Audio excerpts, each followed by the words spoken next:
السلام علیکم. The other وہ تیار ہے, دوسرا ویڈیو ٹھیک ہے.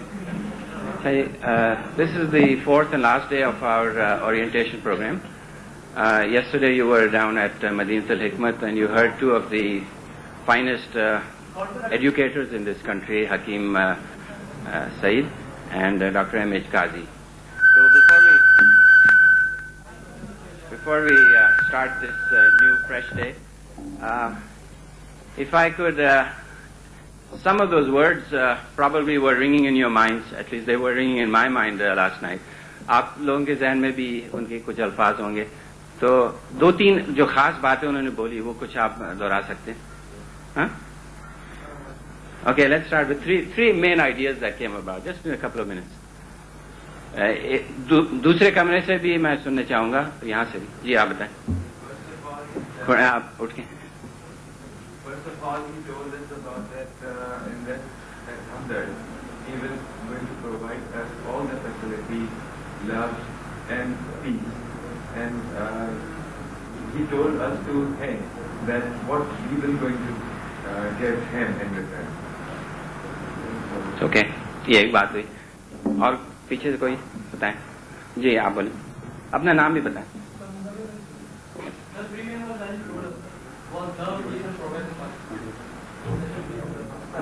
Okay, that is the same what انہوں نے بتایا. جی آپ بولیں. Yes.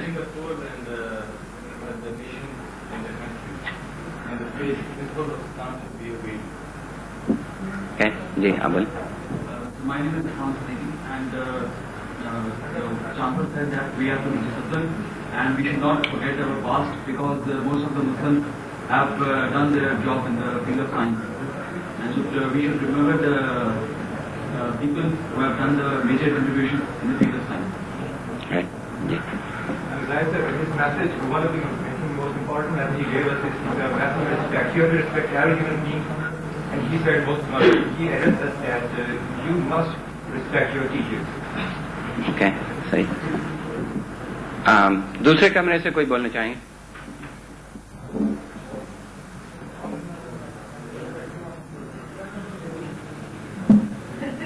ادھر آواز آ رہی ہے نا دوسرے کمرے میں؟ ویڈیو آڈیو آن ہے ادھر؟ اچھا. میں اس کمرے میں گیا نہیں تھا, کیا لوگ پورے ہیں وہاں یا نہیں؟ ذرا فلم کر کے بتائیں کہ پورا کلاس بھرا.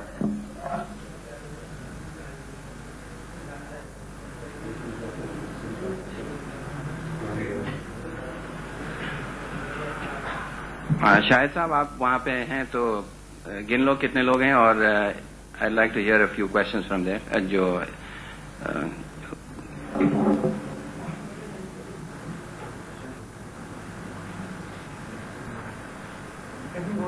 Yeah, technical. Okay.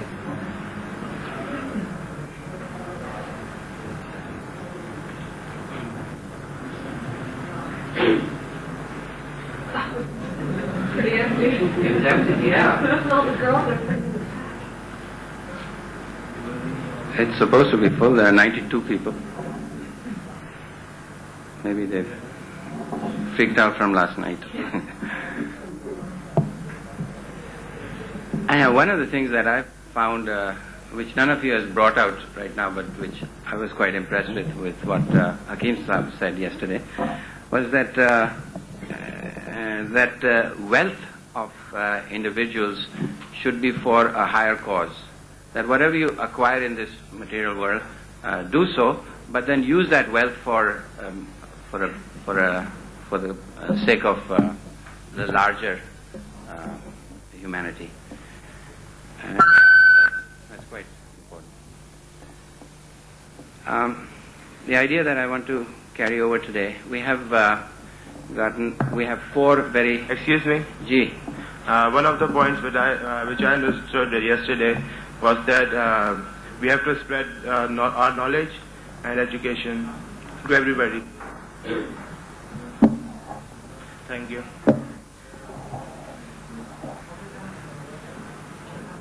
Okay.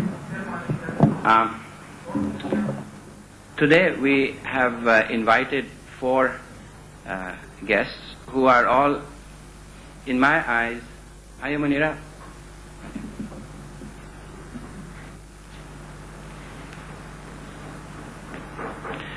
Today we've invited four guests who, in my mind, are extreme. They represent those philosophies and those ideals that were talked about last night, yesterday.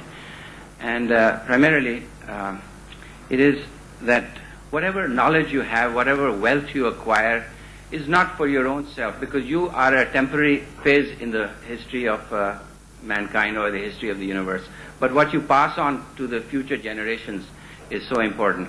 And these four ladies and gentlemen imbibe some of those ideals. And throughout the day, in the afternoon we have closing lectures, but this morning session, I'd like to introduce our first guest is Mr. Shoaib Alam. He comes from a very distinguished family, a family which has given a lot for this country. And he and his brothers continue to do so. They have done it, their sacrifices are to the people of this country, to Pakistan, and they've done it through the armed services. You might have seen Mr. Shoaib Alam on September 7th, I think, on Defense of Pakistan Day, he for the last 2 years or 3 years, he's been on Pakistan television, and but he comes from a family which is of generals and admirals, and but more important than that, their contribution is not to the defense of Pakistan in the military sense of the word, but to the defense of the values of Pakistan.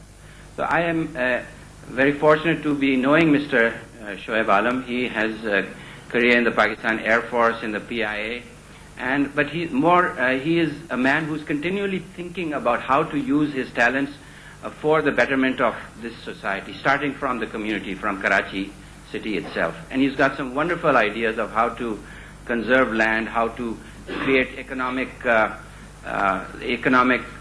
expansion in Karachi, how to create jobs, how to create new highways, how to save the coastline, and so on.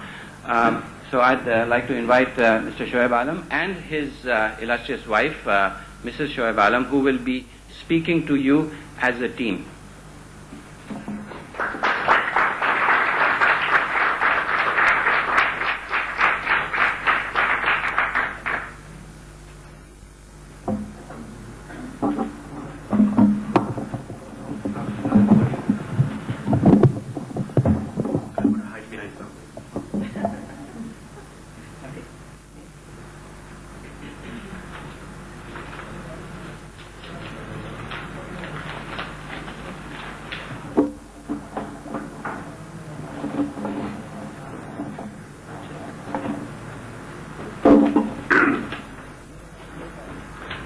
Bismillahirrahmanirrahim.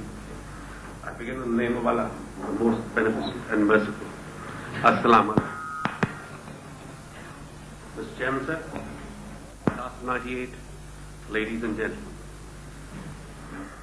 We thank Dr. Saab for all the kind words and the praise that he has bestowed on me and my family. I hope that we deserve this praise. I personally saw combat in Gwadar Dir Bajor, Ran of Kutch, Kashmir, 1965 and 1971. In 1971, 8 of us were in combat. We were all in war zones. Zahir, the eldest, was commanding an armored regiment in the Rajasthan sector. He retired from the army as a brigadier.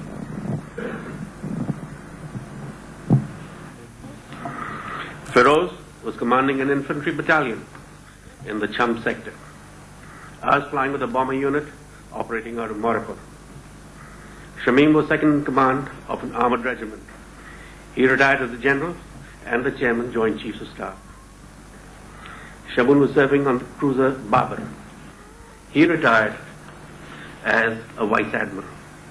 Aftab was flight commander of the Miraj, our only Miraj squadron then. Ejaz was the Recce troop commander of 13th Lancers, an armored regiment in the Sialkot sector. Javed, the youngest, was a second lieutenant in the artillery unit in Cham. He is now a brigadier and serving in the Pakistan Army. 6 of us were decorated for valor. Mushtaq was killed in a flying accident in 1967, while Ejaz embraced Shahadat in 1971. We're not here to speak about ourselves, about the war, but to bid welcome to the world's best information technologists of the 21st century. I now ask my wife to continue. Doctor साहब, अजीज तलबा और तालबात और मेहमान करामी, जैसा कि आपको मालूम है कि आज का प्रोग्राम उन तारुफी प्रोग्रामों का एक हिस्सा है जो 1998 की नई कंप्यूटर क्लास को खुशामदीद कहने के लिए तरतीब दिए गए हैं। शुएब आलम खान के तवस्सुत से मेरा तारुफ हो चुका है और जैसा कि आपको अंदाजा हो गया होगा कि मैं हर तरफ से फौज के घिराव में हूं। कोई जनरल है तो कोई ब्रिगेडियर, कोई एडमिरल है तो कोई विंग कमांडर, और वो भी जंगजू किस्म का। फौजी 2 तरह के होते हैं, एक उस बिजली के तार की तरह जो इंसुलेटेड होता है और एक उस बिजली के तार की तरह जो बिल्कुल लाइव होता है और साथ में इंसुलेशन के बगैर होता है। मेरे इर्द गिर्द जो फौजी हैं उनका ताल्लुक उस लाइव तार से है जो इंसुलेशन के बगैर है। इसलिए जाहिर है कि मुझे हर कदम पर आपको अंदाजा होगा कितना मोहतात होके चलना पड़ता होगा और चलना पड़ता है। बिल्कुल उस शख्स की तरह जो एक बस में खड़ा था, उसने अपने साथ वाले शख्स से पूछा कि क्या आपका ताल्लुक फौज से है? उसने कहा नहीं। उसने पूछा कि आपके कोई भाई फौज में है? कहा नहीं। आपका कोई रिश्तेदार फौज में है? नहीं। आपका कोई पड़ोसी फौज में है? उसने कहा नहीं। तो उस आदमी ने चिल्ला के कहा, अरे मरदूद, फिर इतनी देर से मेरे पांव पर क्यों खड़े हो? यकीनन अभी तक जितने मकाले पढ़े गए हैं वो मालूमात से भरपूर थे, बेइंतहा तहकीकात पर मबनी थे जो पिछले 3 दिन से पढ़े जा रहे हैं, और निहायत आलिम और फाजिल लोग उनके मुकर्ररीन थे। मेरा उन लोगों से कोई मुकाबला नहीं, लेकिन जिस तरह माशरे में हर तरह के लोगों की जरूरत होती है, इसी तरह मैं समझती हूँ कि आप लोगों को भी हर तरह के मुकर्ररीन की जरूरत है। मैं जिस मौजू से पर आपसे गुफ्तगू करूंगी वो है इंसानियत का मौजू, और आप और हम सब बखूबी उससे वाकिफ हैं, और मैं समझती हूँ कि इंसान कितनी ही तरक्की कर ले, इस मौजू से फरार नामुमकिन है। मैं आज यहाँ क्यों हूँ? ना तो मैं आपको फौज के बारे में कुछ बता सकती हूँ और ना कंप्यूटर्स के बारे में। अलबत्ता मैंने जिंदगी के तजुर्बात से जो कुछ सीखा है, मैं कोशिश करूंगी कि आप उससे कुछ इस्तिफादा हासिल कर सकें।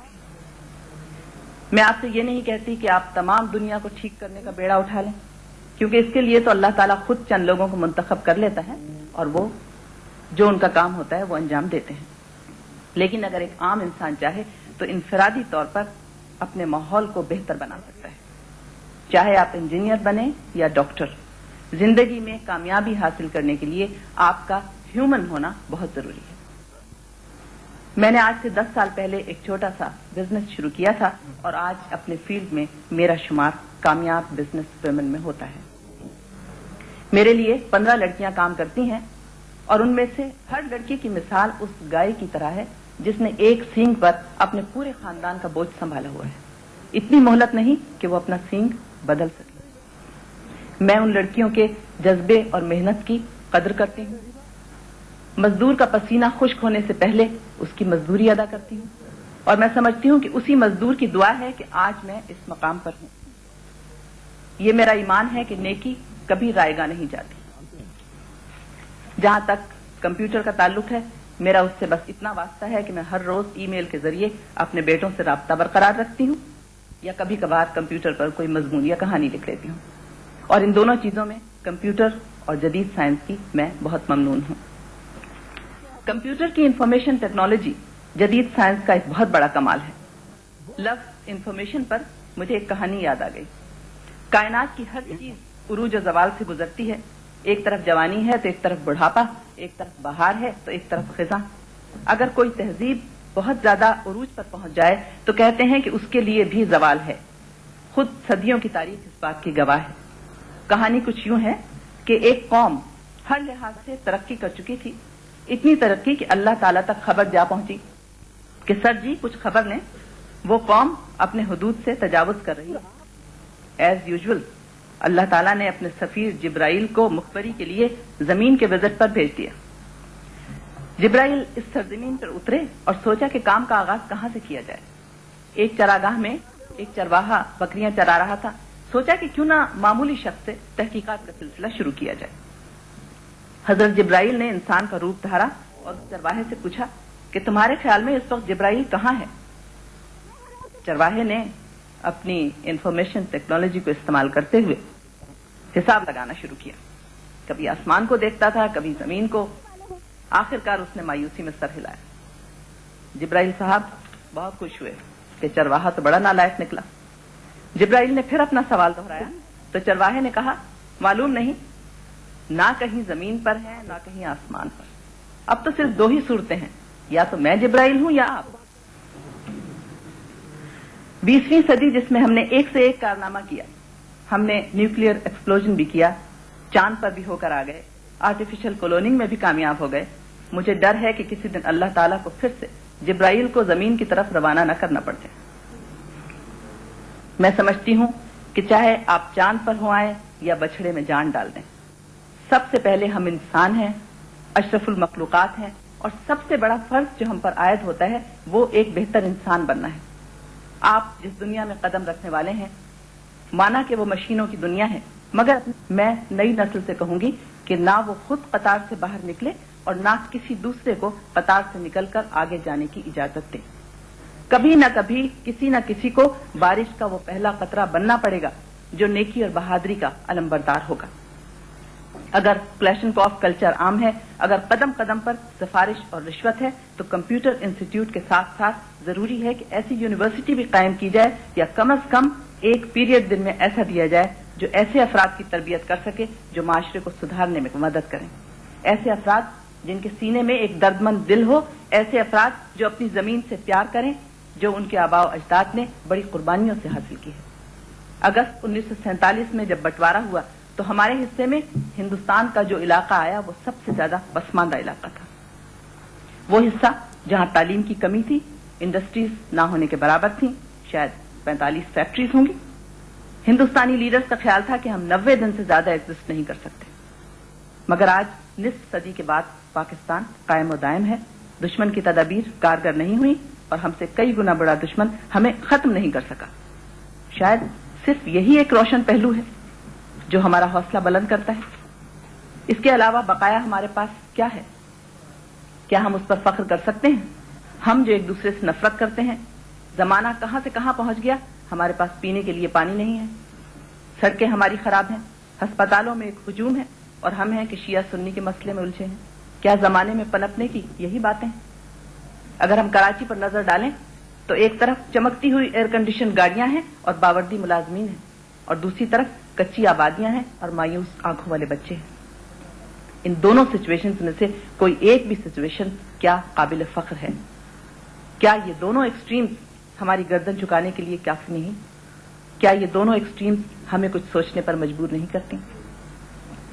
बाला खानों में रहकर पस्तियों का नजारा करना बहुत आसान है। कभी आप उस भूख को महसूस करें। आला तालीम हासिल करने के साथ साथ उन बच्चों को मत भूलें जिनको कोई स्कूल ही मयसर नहीं। जब चाइल्ड लेबर के खिलाफ बात करें तो ये भी याद रखें कि चाइल्ड लेबर ना हो तो शायद हमारे बाज घरों में चूल्हे ना जल सके। एक पंजाबी की कहावत है, पेट न पइयां रोटियां तो सब्बे गल्लां खोटियां। शहब आलम ने आपके बारे में कहा कि इंशाअल्लाह you will be the best information technologist of the world. मैं इस दुआ में बराबर की शरीक हूं और इसके साथ साथ मैं आपको दावत देती हूं कि अपनी आंखें खुली रखें, अपने इर्द गिर्द के माहौल पर नजर रखें और सोचें कि इस गोरख धंधे को सुलझाने के लिए क्या किया जा सकता है, क्योंकि मुझे यकीन है कि नई नस्ल हमसे कहीं बेहतर सोच सकती है। मेरी नजर में हमारे हालात को बेहतर बनाने के लिए तालीम की जरूरत है, अखलाक की जरूरत है और खुदगर्जी को छोड़कर भाईचारे की जरूरत है। आइए हम देखते हैं कि इस बारे में एक प्रैक्टिकल शख्स की क्या राय है। Thank you.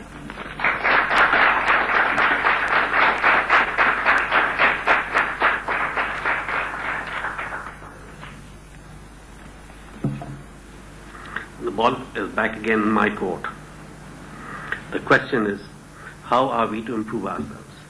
My wife has suggested that we improve education, morality, and selflessness.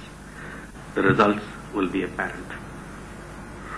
Could we, as in a software package, spell out the actions? You follow the script, and the result is a humane information technologist. Perhaps not. So let's look around the world and see what the others have done. The Japanese have an excellent track record. Let us, at a glance, look at their education policy. This policy does not lay down the years of compulsory schooling, nor does it lay down the requirements of technical schools and universities. It simply states that the purpose of education in Japan is to guide the new generation to honor their elders and olders and how to make them better citizens. Do we have a contradiction here? After looking at the mess that we are in now, your predecessors have created in Pakistan in general and Karachi in particular. We are without proper roads, parking, transport, hospitals, schools, water, power, sewage or solid waste disposal. Who would you blame for this chaos? Us, the elders and oldest. We in our defense will say that in our struggle for the basic necessities we have overlooked or perhaps not catered enough for education, morality and selflessness. We could blame the economy, then we must do something about it and provide a correct economic situation with the idea that if there are jobs, enough food and all the basic necessities, this will result in the desired base that can be used to correct the situation. But with our population at 120 million and a growth rate of over 3.3%, where will we be after 10 years? Will the population of Karachi be 25 million or will it be 30 million? What will be the demands on its hospitals, roads and other public facilities? Will anyone sacrifice their requirements for the common good? Would you like to?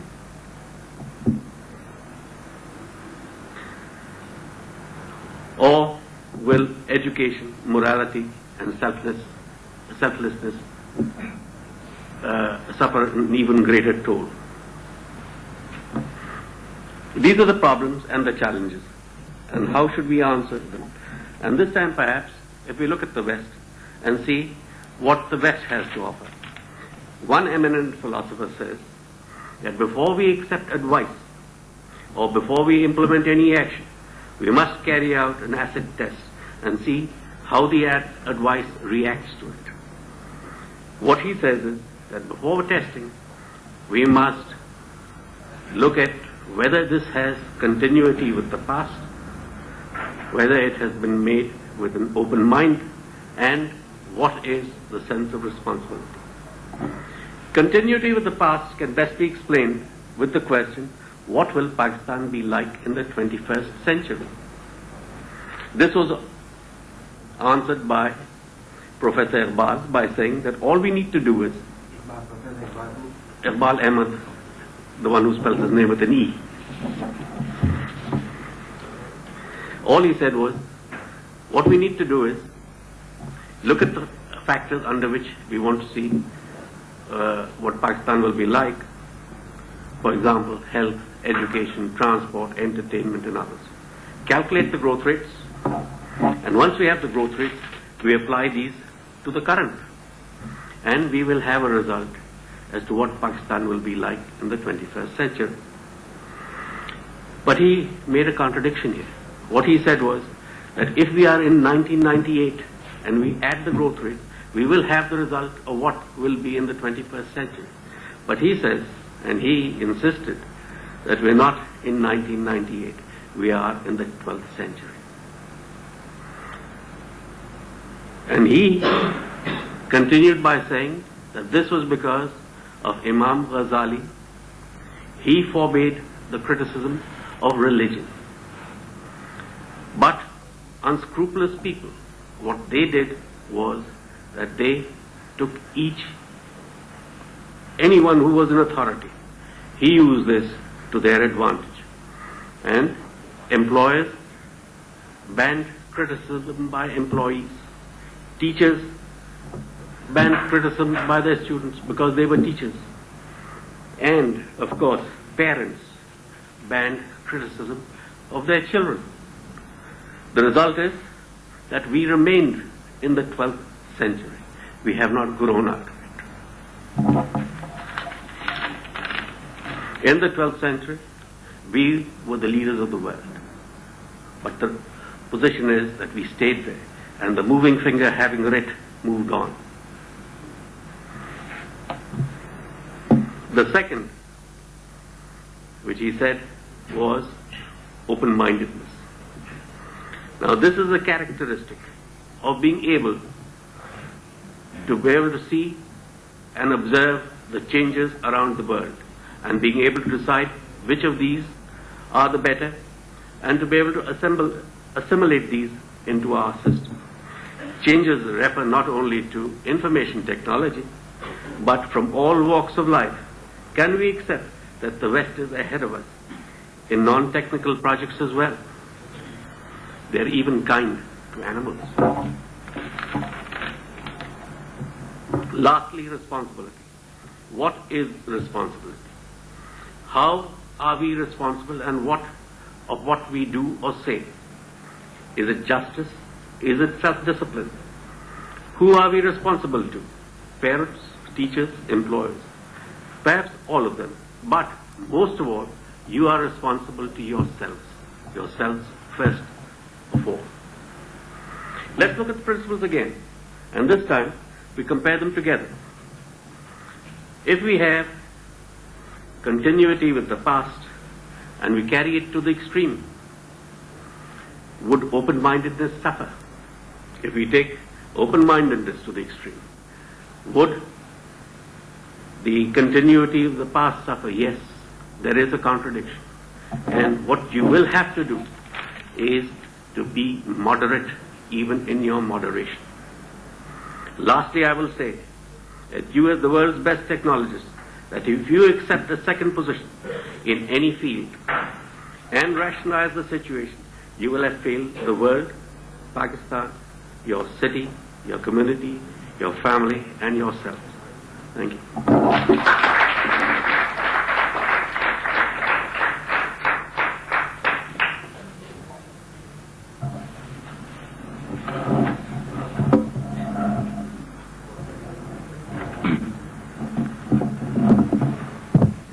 I like to think of what Mr. Shoaib Alam and Mrs. Shoaib Alam, I like to think of them as the twin engine. They are husband and wife combination. Can you imagine उनके बच्चे कितने किस्मत वाले हैं, fortunate to have such wonderful parents. And I think you will take this, आपके बच्चे और भी हैं. These are also your children. We'll invite you to the convocation. Okay.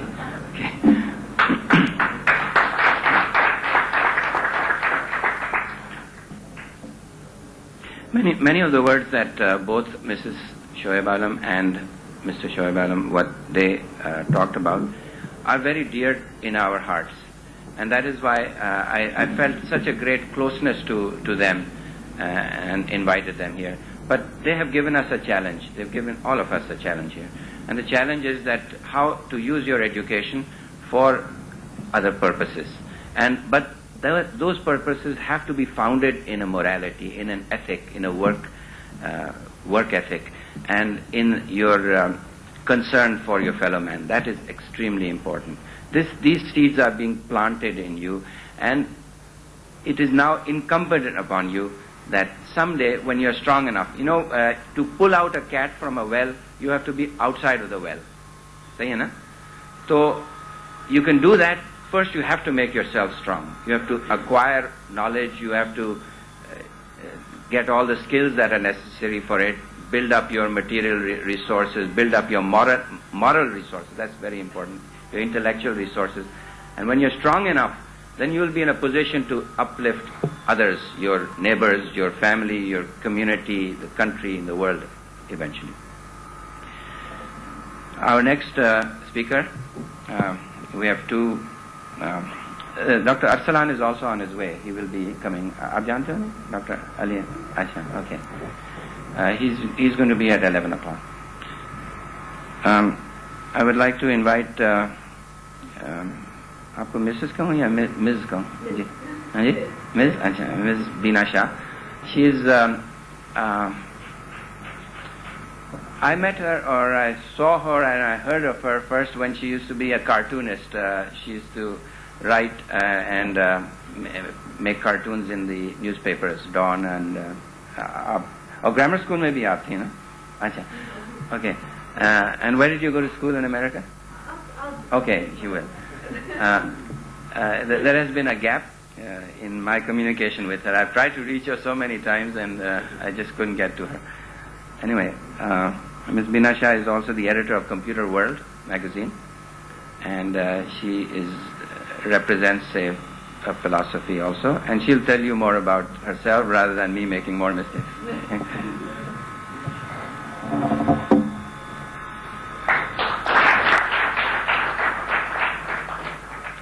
Assalamu alaikum and good morning.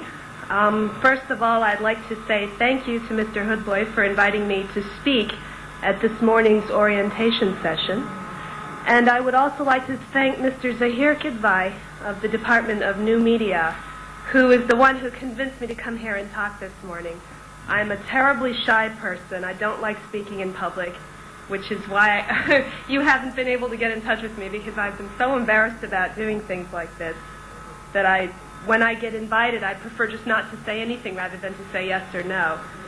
But we all have to sometimes do things that we are afraid of, and so here I am today. And I would like to thank you all, the students, who are giving me a few moments of your time to listen to me this morning. I'll be brief, and I'm not going to give you any quotes. I'm not going to be boring, I hope. But I do have a cold, so please pardon me if I'm a little hoarse. About myself, I am the features editor for Computer World Pakistan, which is an information technology magazine published here out of Karachi. I don't know if have any of you ever seen it or heard of it? Yes? No? Okay. Yes, I can see somebody nodding there. My educational background, I hold a bachelor's degree in psychology, and I also hold a master's degree in educational technology from the Harvard Graduate School of Education. But I decided to return here and live here and work here, partly for personal reasons. My family lives here, and I missed being in Pakistan after 6 years in Boston. And also for a sense of responsibility that I felt towards Pakistan to come back. This country has given me everything. It's given me my education. It's given me my home. It's given me my resources, my experiences. America is a place that many of you dream of going to, but this place is home, and you cannot run away from that reality. So I decided to come back here, and after a year of much-needed rest, I decided to look for a job and fell into journalism. I didn't plan to do journalism. I wanted to be a computer expert. I wanted to go into schools and help them learn to computerize. But nobody had the money to hire me. Nobody had the money to pay for computers. Nobody had the vision to bring computers to young children. They felt that computers are something only adults should be doing and learning, which I think is a very wrong philosophy. But hopefully I can be more involved with the Institute here and sort of start to make changes in people's ways of thinking. Anyway, to return to my prepared speech here, when I received Mr. Hoodboy's invitation to speak here, he requested that I talk to you about a topic of my choice, what freedom, pertaining to information technology and educational values. This didn't make sense to me much at first, because what do educational values have to do with computers? The one thing that everybody agrees on about computers is that they're inhuman, they're machines, they're nothing. Nothing that has to do with what humans are. But educational values have everything to do with the journey that you're starting today, and that is your educational career. There are certain educational values which, if you possess them, they will make you successful students and also successful human beings. Now, by success, I don't just mean your grades or the job that you're hopefully, inshallah, going to get after you graduate from here. Academic and professional achievements are the goals which we strive for in our daily lives. But I'm really asking you to step back and think for a moment about the process of your education. Ideally, you'll want your education to turn you into a person who is always learning, no matter where you are in your life plan. Whether you're a student, you're an adult, you're a professional, married, family, unemployed, any of those stages in your life, you should be looking for ways in which to learn from everything in your life, whether it's your job, your outside interests, your relationships with other people, your spouses and your children and your family, or even your spiritual life. If you're a person who loves to learn, you will never stagnate. You will always find something fascinating in your surroundings, and you will hopefully learn to pass this on to your future generations. Knowledge is something that helps nobody if you keep it to you. If you hold on to it tightly, you don't learn anything, and nobody else around you learns anything. But if you pass it on, it's a tremendous gift, and it's a gift which gives forever. If your education sets off a process of development and teaches you to be a person forever enchanted by learning, then you will have had a successful education. Now, having said that, I'm going to talk a little bit about the educational values which helped me become what I feel was a successful student. And there are four values, four traits, and I'll talk a little bit about each of them in detail. The first trait, which I feel was the most important to me in my education, was creativity. And I'm sure you've heard a lot about creativity in the past 3 or 4 days. I hope I won't bore you with what I'm going to say. But psychologists have been trying to figure out how creativity works. They've done studies of the brain, they've done countless experiments, blah, blah, blah. And they still don't really know how it works, but everybody knows what creativity is. And that is a way, an ability of looking at the world in a new way. It's the ability to devise new ideas, new methods, and new solutions to solving old problems. Now, you might ask, what can possibly be creative about computers? It's just code. It's a machine. Well, we all know that computers are powerful tools that help us to calculate and compose and connect with one another. But to think up a new way in which a computer can help us with an old problem requires creativity. For example, you might be confronted with a mentally disabled child who you want to teach simple arithmetic, how to add and subtract. Now, you can come up with a computer program that will teach that child how to add and subtract using graphics, sound, multimedia, etc., etc. How you make that program a reality, how you envision the lesson, and then you think up ways to make it attractive and appealing for that child, given his or her interests, age, and limitation, requires you to be creative, to stretch your mind, use your imagination, and after that to use your technical skills.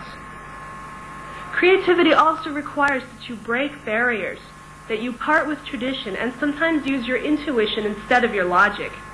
To do something in a way that's never been done before means that you have to close your eyes and take a leap of faith, but creativity is all about those leaps. We in Pakistan are traditionally discouraged from using creativity. and we're encouraged to stay on old, tested paths. But only with creativity will you be able to become original. Only with creativity can you distinguish yourself from others and from those that have come before you. Now, being creative requires another value, which I would call intellectual daring. To be a successful student, you need to nurture your curiosity and your quest for knowledge. But in order to satisfy your need to learn, you need to take risks.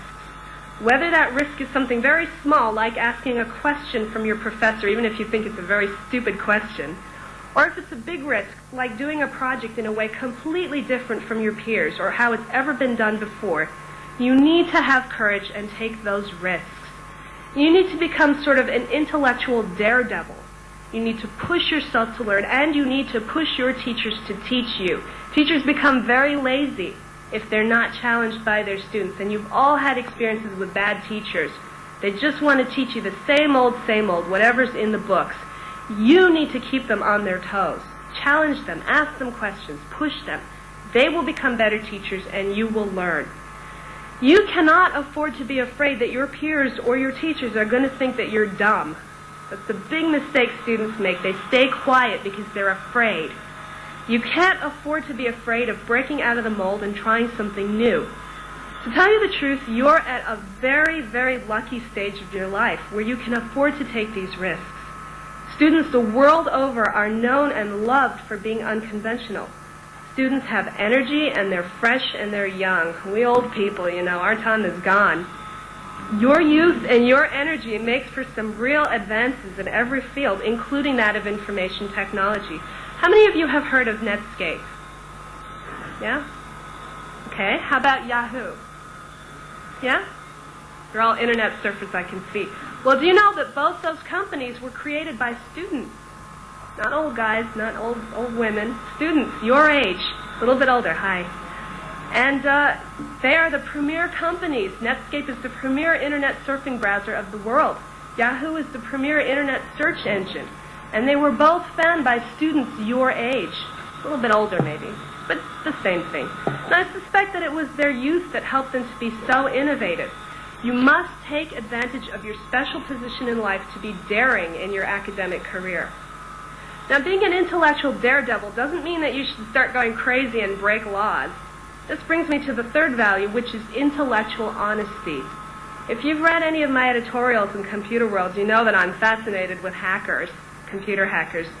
These people are young people like yourselves. They're immensely talented at programming. They're very creative in how they break into networks, their methods, wow.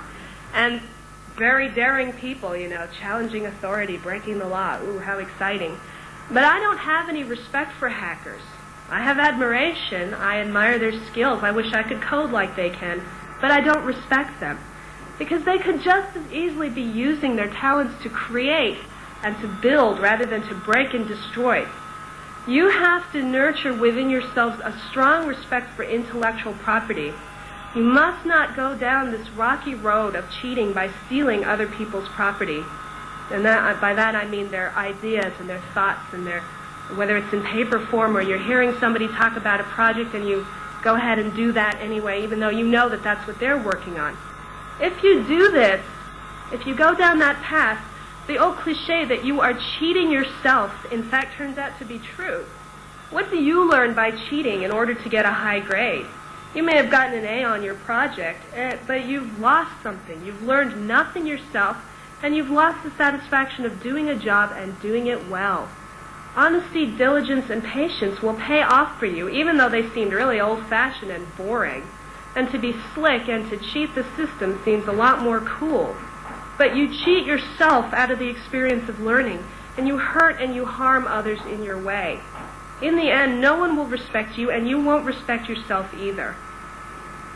The last value is to maintain a high sense of self-esteem about yourself, as a student and as a person. To believe in yourself and to feel that you can achieve anything, that nothing can stand in your way, may sound hopelessly feel-good and silly. But if you aren't convinced of your own self-worth as a student, you won't get anywhere in this world or the next. Many women, I'll give you an example about women, speaking as a woman myself. Many women who enter the world of information technology get a battering to their self-esteem, and I mean a real battering. So be prepared, ladies, and those of you in the other room in the back. This is because, and it's a very sad fact, but this is because men dominate the field of information technology. And women are made to feel that they are not as capable, or they're not as dedicated to their careers because, they're going to get married, they're going to have kids, leave their job, blah, blah, blah. But the truth is, and gentlemen, please listen carefully, that women bring their strengths, their experiences, their formidable intellect, and much more to the field of information technology. They bring a balancing effect to an all-male workplace. And cooperation between the two sexes on IT projects goes a long way towards breaking down gender barriers and glass ceilings. I'm speaking as a woman in the field of IT, and if I didn't have a very high sense of self-esteem, an innate belief that I was as good as or better than anybody else in this field, I would have quit a long time ago. But you all can relate to the issue of self-esteem, whether you're male or female. Maybe you feel looked down upon because you're young, or because you come from an economically disadvantaged background, or you have other circumstances in your life which others can use to put you down and make you feel bad about yourself. Don't listen to anyone who tries to run you down. It's more about themselves and their insecurities than it does about you and your abilities. With these 4 traits, creativity, intellectual daring, intellectual honesty, and self-esteem, you'll be well on your way to becoming a successful student. You all have the intelligence and ambition. You've proved it by getting this far, by being here today. And I congratulate you all for doing this, for taking this step. Now you must go a step further. Make yourself strong in areas that go beyond the classroom. Thank you for your time and attention, and I wish you, the freshman class, the best of luck as you make your way in the world of information technology. Thank you.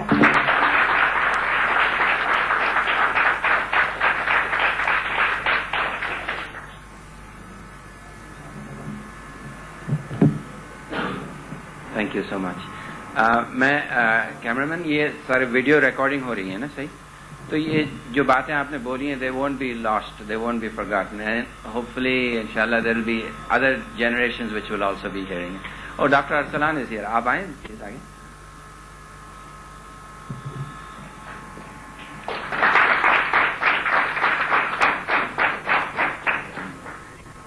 अच्छा, but before I give the mic to Dr. Arsalan, there is one other very important guest that we have here.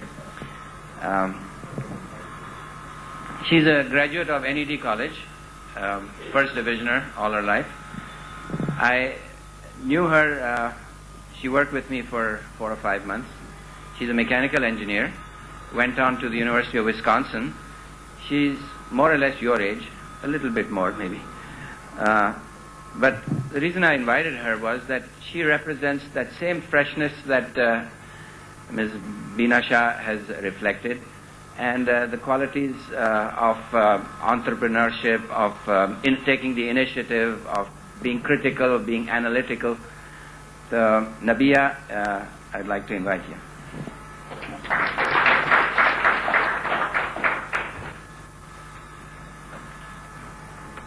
Assalamu alaikum, everybody. It is definitely an honor for me to be here. I consider myself still a student, although I've graduated just last month. And I would like to thank Mr. Hoodboy for inviting me to talk here. I'm a little nervous, so just bear with me, since I'm very fresh and very new, just a student like the rest of you. First of all, I would like to congratulate all of you for being here. You're in a very enviable position. I wish I were born a little later so that I could have been in this institute and educated myself in the way you are headed. Samir Saab has already introduced me. I did go to NED, so I was very much educated in the style that I see just very few females here. We were just about 10 in a batch of 200 males. So that was quite a challenge, but nevertheless, it was an experience for me. And I wish you all the very best. Before I begin, I would just like to know that what was the reason that you all chose information technology as your field for education? Can any of you creativity. Okay. Anybody else?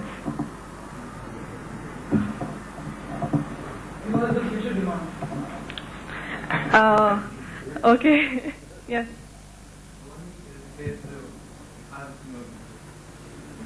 First of whether we are not doing the world in which we are born, and we will not die in the world in which we are living. So that's why I have decided to choose. Well, when I first heard the word information and technology together, I didn't know what it meant. And Can I just... basically that I came here because if you combine information with technology, you're combining everything with everything you have in here. So in first time in Pakistan, if I have that, I would prefer coming here. Oh, yes. And can I just ask you, when was the first time that you heard the word information technology? I guess I saw it in the newspaper. Okay. Y'all were lucky. When y'all got to the age when y'all were wanting to make the decision of what education field to choose, you had the option. For me, it was pretty much what I think a lot of the children of Pakistan go through. What do you want to be when you want to grow up? Engineer, doctor. Well, not a doctor. Engineer. Sounds good. I'll do that. And that's what I did. I have not regretted it to this day, but I wish I had more options to choose from. Could I ask the female people, they haven't spoken a bit, that why y'all chose this field? In the next room too. Anybody? Would you like to speak? Just why? What was the reason behind making this choice? Anybody? Because of the creativity that... Okay. That's exactly the reason that I would think that anyone would want to be in this field, because of the amount of creativity. Okay, how much creativity can you get with mechanical engineering, which has been here for years and years and years? Here you are going to be the pioneers of this field. I am so envious of you all. Excuse me. Yes. This information technology is a dynamic technology, not static like mechanical engineering. Well, I would not like to think that mechanical engineering is static either. But you are right.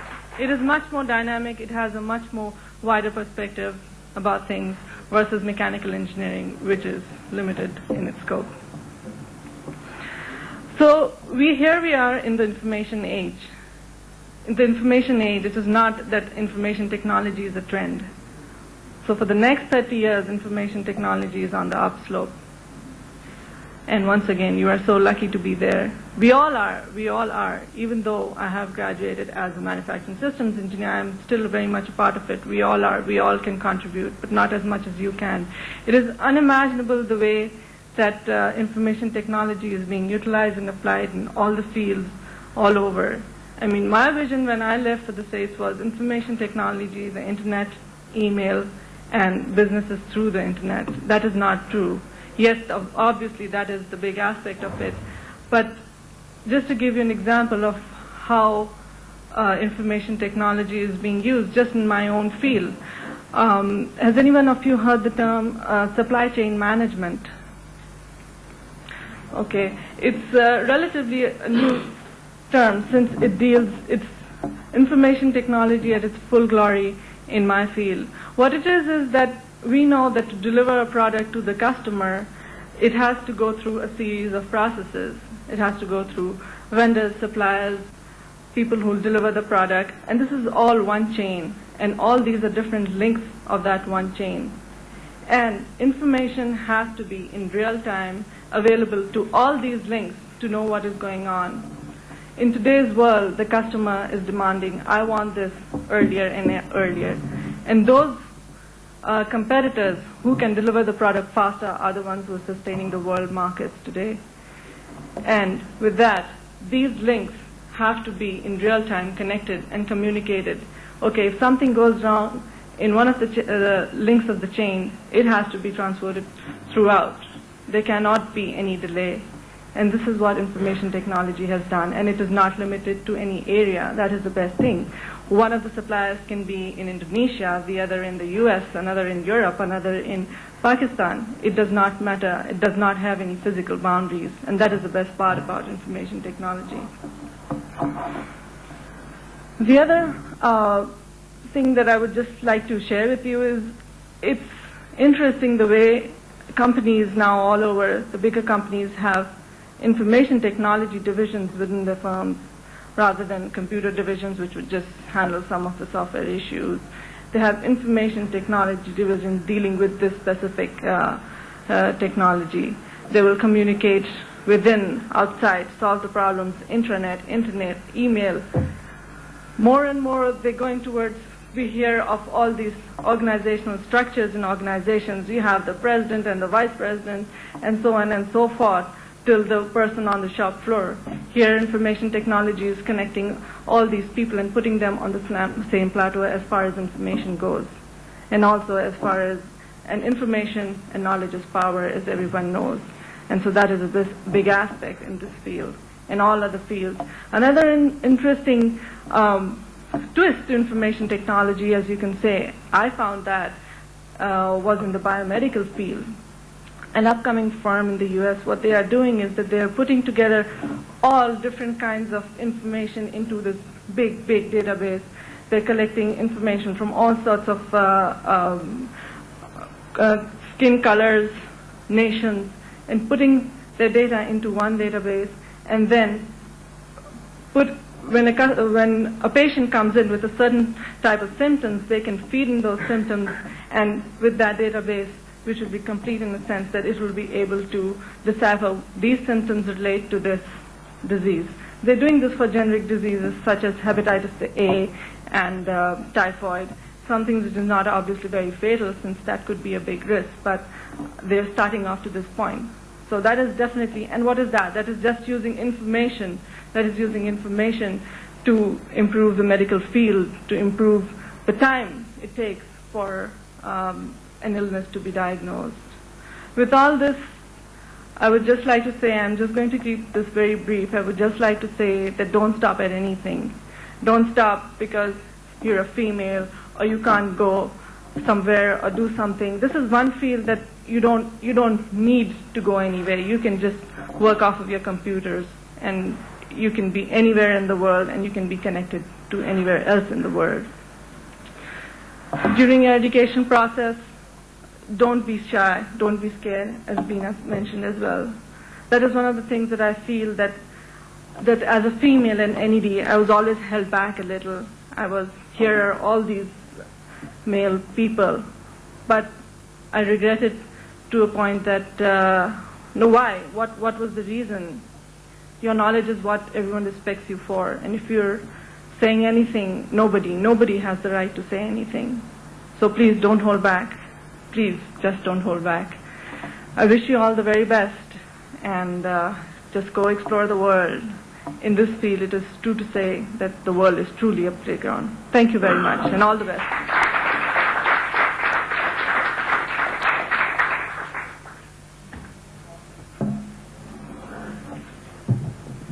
Thank you, Nabi.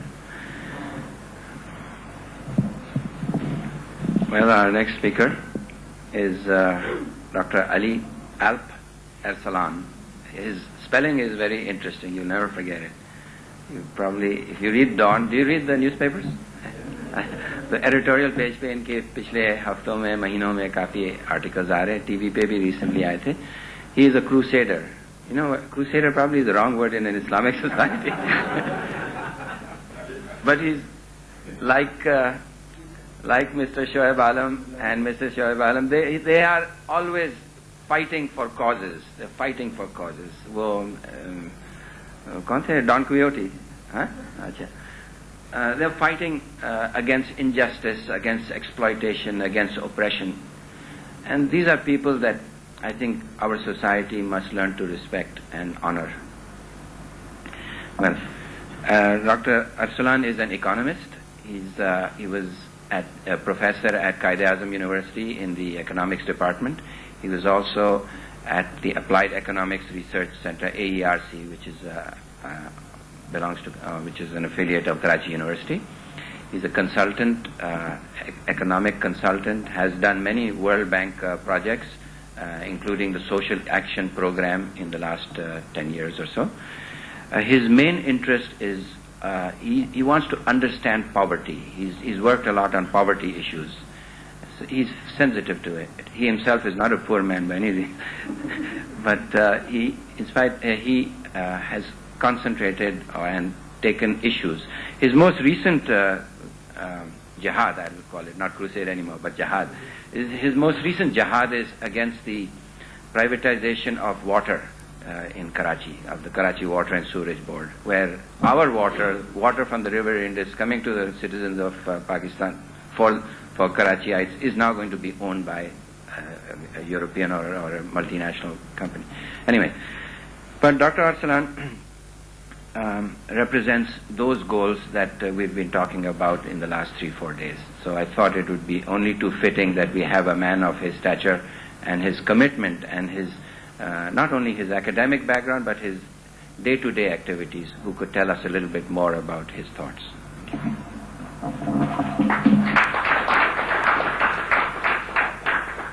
After these kinds of introductions, it's always difficult to say anything corresponding to that introduction.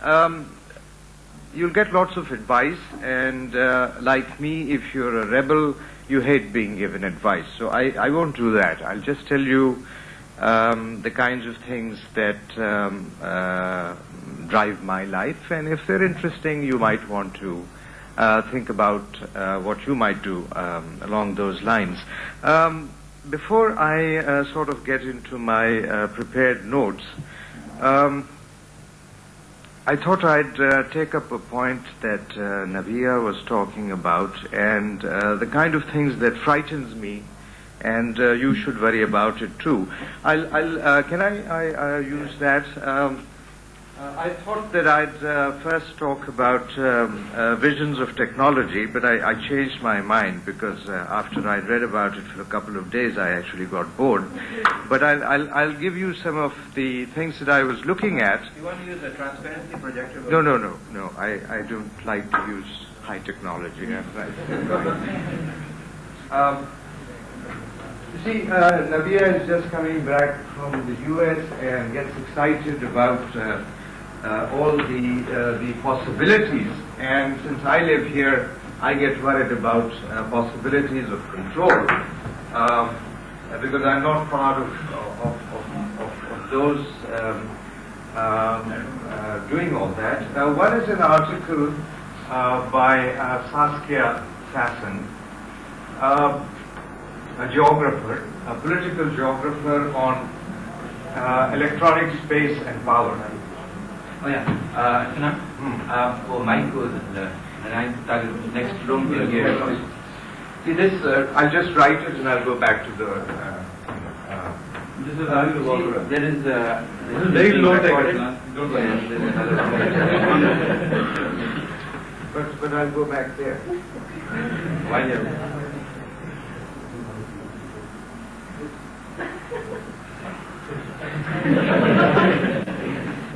See, now you're on a lead. What this does is talks about the dangers. Bad technology.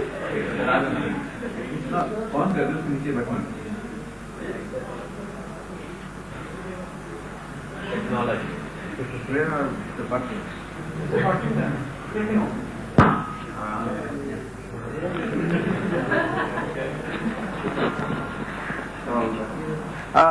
This illustrates the fact that there are very few people who know how to operate technology, and they're the rest of us. And you know, the interesting thing about this article is it talks about the differential access amongst people, amongst nations to technology, and therefore how it will become a new tool for exercising power and control. Think about what has happened in the Far East in the last month or so. Approximately 6 large investment banks have brought down the economies of 4 countries. It is because they have incredible access to information technology, databases, etc., etc., etc. So I'll give you the whole reference to it. It's just in one journal. I'll pass it on to Samir, and then he can share it with you. Another one is by Stephen Graham and somebody on virtual cities. What this does, and I want you to think about that too, again something that Nabia talked about and that scares me a lot, the possibility of reducing the value of personal communication. You can sit at your computers and you can essentially pretend that there is this large collective community there, but like they don't talk back to you. You can ignore them. And this talks about the dangers, particularly in the US and so on, where people are getting so hooked onto computers that they're reducing normal human communication. It will take a long time happening in Pakistan, but it might happen among some privileged groups. You don't have to agree with anything they say, but the whole point, of course, at your age is to think about what people are saying and whether that makes sense. So, in other words, take your education here with a great deal of skepticism. Like all education, if it is truly education, you must be very skeptical about what your teachers tell you, about what I tell you, or anybody else tells you. Now, this thing, both of these are in something called the Journal of Urban Technology. If Hamdard doesn't get it, it should start subscribing to it. It's an interesting journal. And these particular articles are in volume 4, issue 1. So far, no library gets it, but it's. I think you can even perhaps download it. See, can I get back there now? Well, I'll keep this because as I said, I'm an old-fashioned type. And I try to keep my thoughts together by writing things down. And I'll put down a few ideas, and hopefully then we can get into a conversation about them if you think they are useful. What I wanted to do today was to share with you something that I've been doing the last few months, is trying to understand the fisheries sector in Karachi. The background is fairly, might interest you. Since I stopped doing consulting and actually started taking on the bank, it's given me opportunities to meet people. The World Bank, right? Well, there is only the bank in the world, and that's the World Bank. Anyway, this group of small fishermen came around one day, having read some of my stuff in the paper or something like that, and said they wanted to hire me as a consultant. And of course, I feel very privileged that they wanted me to actually think about their problems. It's also a privilege because they are Sindhis and I'm a Muhajir, and you know how relationships are. So anyway, they said, why don't you spend some months with us and we'll explain our problems to you and maybe we can arrive at some kind of solution. Now what I'm going to try and do is to first talk about some general framework within which I started looking at the problem that offers you a possibility of looking at problems. Then we can go into the specific problem, and hopefully then I will point out to you how important it is, how important people like yourself can be in if you like the word leadership for social change, but certainly as very important actors in social change. And of course, I mean, you should think about why you might want to even think about those questions. And I think there are two things. One, as I think Nabia mentioned in passing, and I'm sure others have, information is power. And those who have power are a very privileged group, and they can, of course, use it for purely private ends, or they can think about it in broader ways.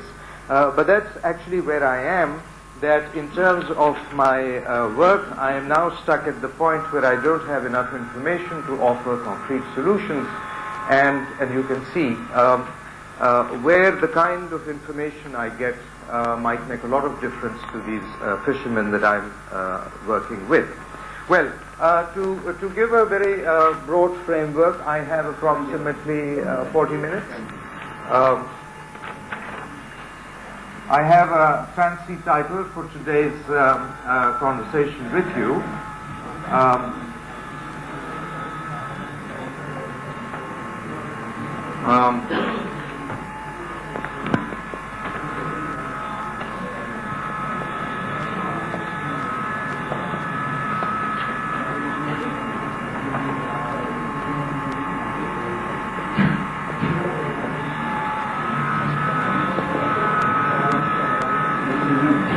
In the other room so that people... Yes. Very fancy title, but I just thought we could it could summarize what I'm going to talk about, and what I want to do is to actually let you think about those as opportunities, but talk about sustainable development and how that is as the expression goes, informing my work. So we can spend a little bit of time in this. Some of you will have heard the term before. One way of summarizing this in terms of the debate that goes on in development is to say that, well, means are as important as ends. And when I elaborate on this, you'll see why I'm focusing both on the means to development as well as development. We could write down the kinds of words that immediately come to our mind. You have a bad carpet set up. I'm going to stumble. That's right. एक elementary अल्फाज में बता दो Yes. What you mean by sustainable development. Now, I think in any terms, it's instead of trying to summarize the term, it's best to go into what stands behind it, right? And that's what I'm going to try and do.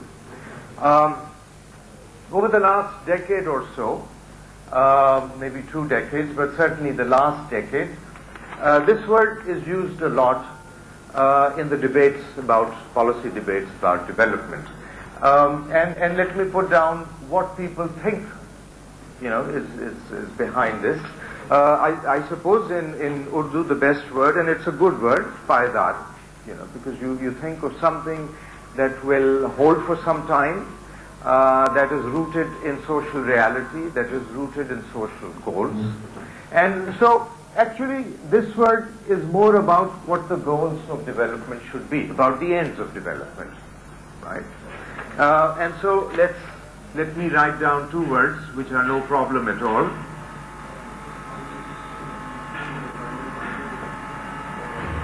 Sustainability is basically about justice and equity. And we all understand what justice is about, but of course we need to elaborate that. If, for example, I go back to again what people are noting here, very few women in the whole group that is here. Certainly there is going to be something about, in terms of justice,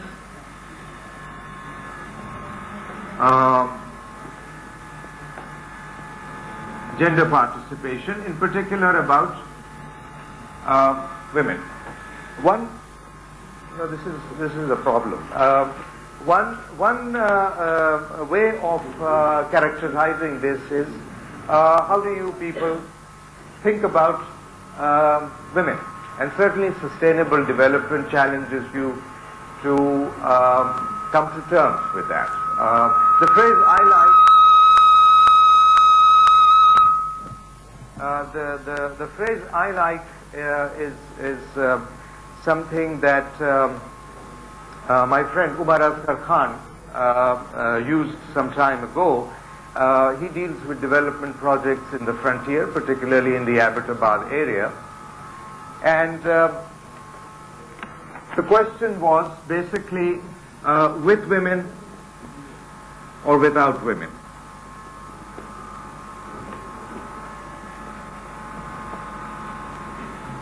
Do you have a development that simply leaves women behind or makes them very passive as recipients in the sense that they're not part of the process of development, but they're simply beneficiaries of development?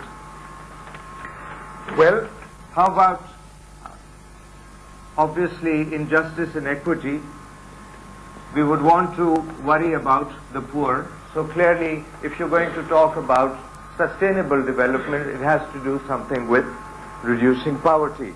Now, when we talk about reducing poverty, clearly we are not talking about reducing your poverty or my poverty. We are talking about people who are, in some sense, absolutely poor, not in relative terms. So, we are going simply beyond things like, well, how big is the gross national product of this country? We are asking, does it go to women? How much of it goes to women? Does it go to the poor? Again, how much goes to the poor? So, are we talking of people as people, or are we talking of people simply as labor? Because if you think only of people as labor, you're only interested in development per se. Cheap labor policy, for example, is very good for development, but it's not in any sense just development or equitable development, right?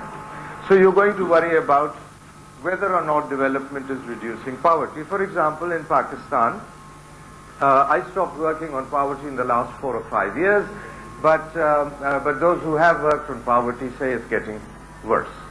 It may not get worse in Karachi, but it's getting worse all over the country, in the sense that there are more poor people, and those who are poor are getting poorer.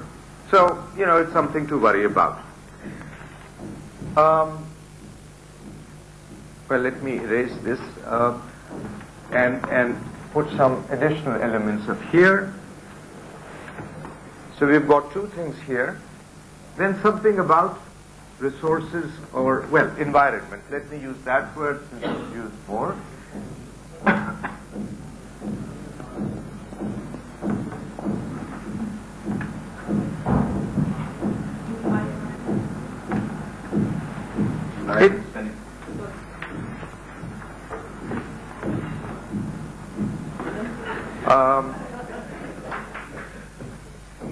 One should always take shortcuts when it's possible. It's efficient. Don't talk about pollution all the time. That's certainly part of the environment. As we come to discussing fisheries, you will clearly see that there are other aspects of the environment, but generally protecting natural resources. The air is part of natural resources. That's why we worry about pollution. The sea is part of that. Water is generally part of it. Land, so on. So, under sustainable development, we are talking about protecting the environment.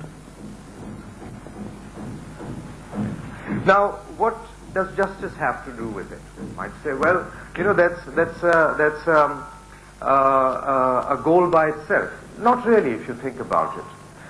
For example, if you don't waste a resource, say like water, you save it, right? Whom do you save it for? Well, for other people to use. So it's in some sense just. For example, if think about what happens in agriculture. One of the biggest problems in agriculture is the degradation of the soil, water salinity as it's called. Millions of acres have been ruined. because people waste water, they use too much water, there isn't enough drainage, and you therefore make soils useless for more cultivation. And, other things. So I could summarize it. It's either injustice in terms of some other users today, or more importantly, justice in terms of future generations. What you don't use today is available for future generations. So that's a kind of a justice involved today, involved also. If you have, for example, oil, and you waste oil in however way you use it today, it's not available tomorrow because it's a limited resource. Now let me come to the other term that I was using. So we connected, and that was development.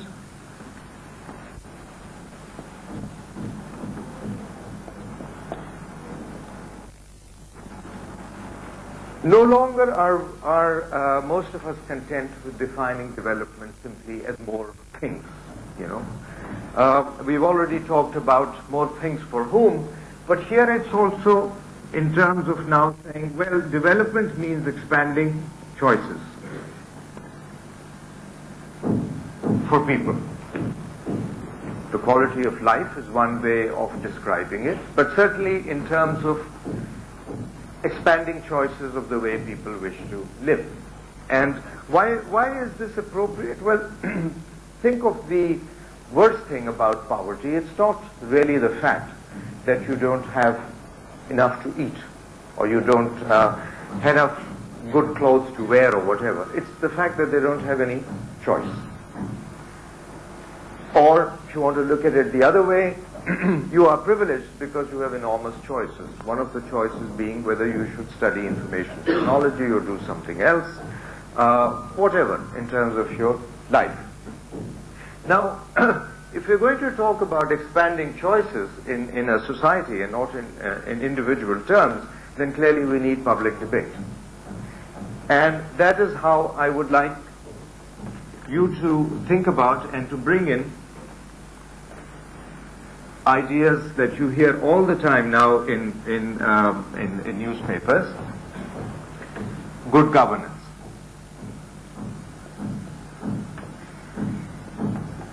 Because I'm bringing this as part of public debate.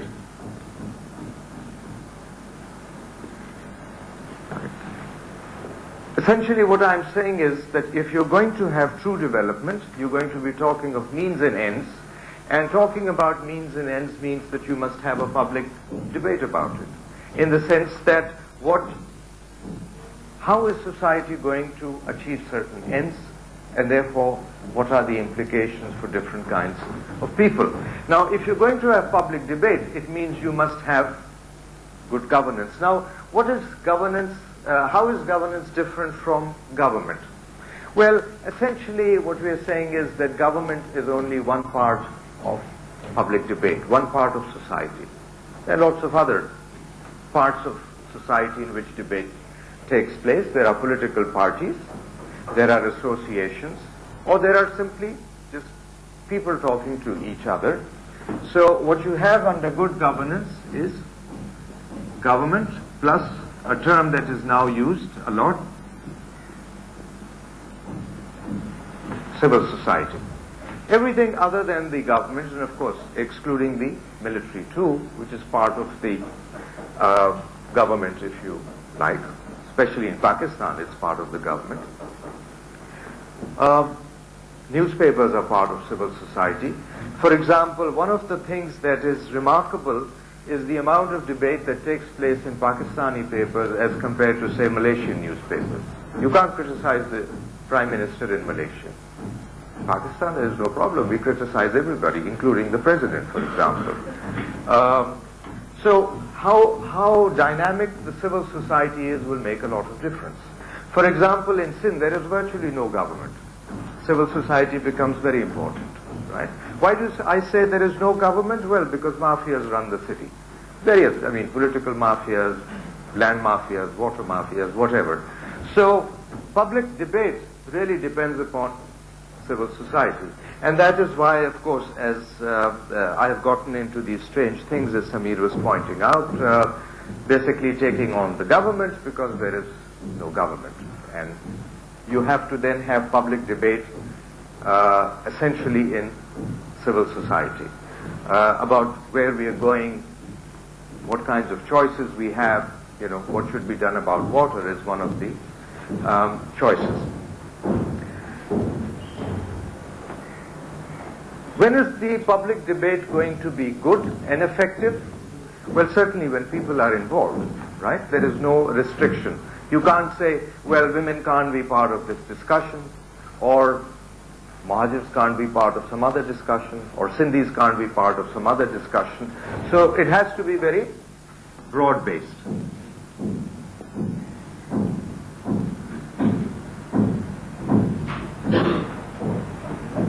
But suppose that the discussion is broad-based. Let me give you an example.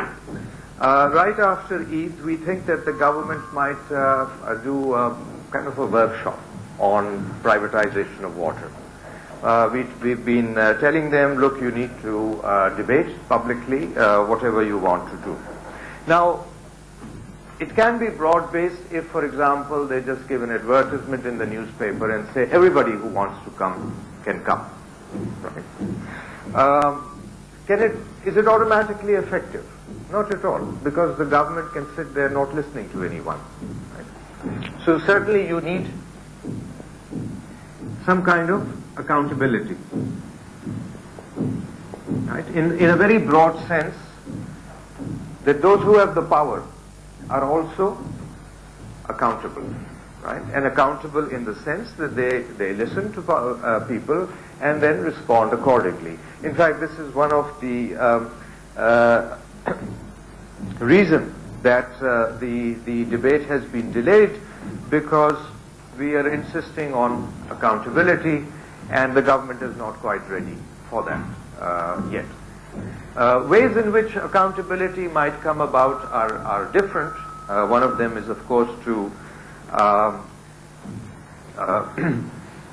make sure that those who take the decision actually listen. The other way is, of course, to let people generally know about it, because the more you broadcast some news, the more the government has to respond to pressures.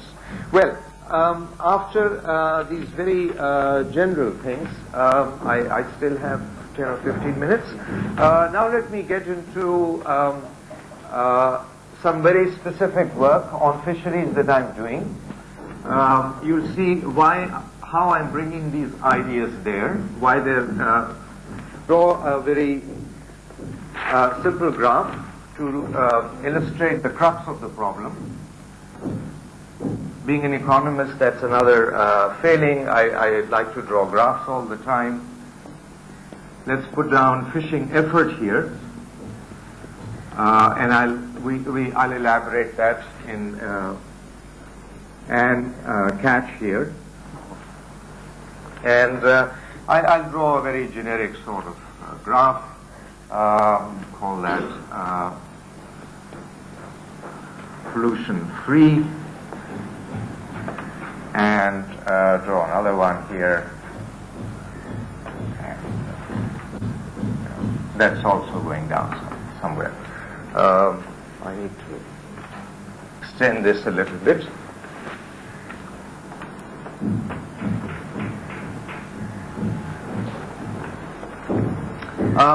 All right. Now let me use this graph to describe to you the way I understand the current problems in the fisheries sector along the Sindh coast, and therefore and also the kinds of solutions that we need to look at.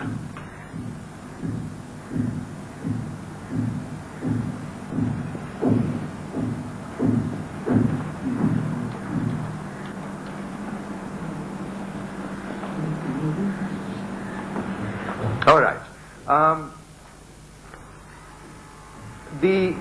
The two major problems in the fisheries sector, one is what we might call overfishing, and the other is pollution.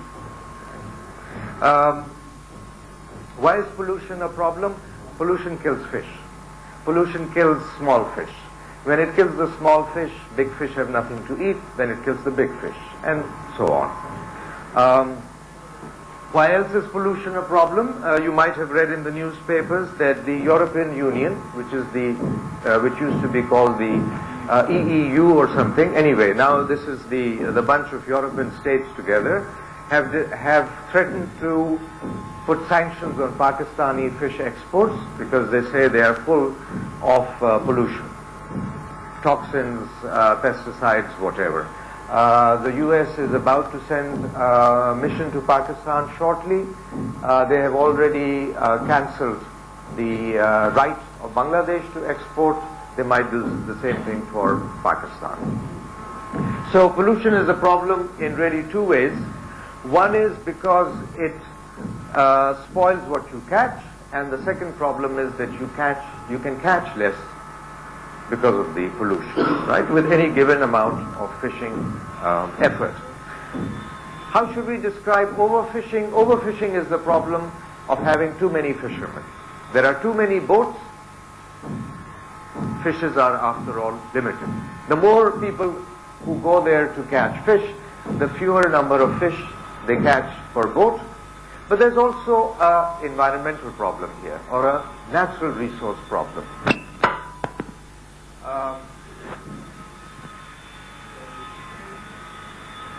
If you look at this graph, and if you're familiar with graphs, what I'm showing is that we are at a point where if you reduce the amount of fishing, you actually increase the total amount of catch, right?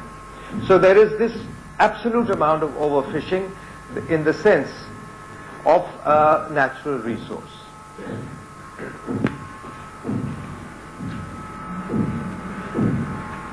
I have a question.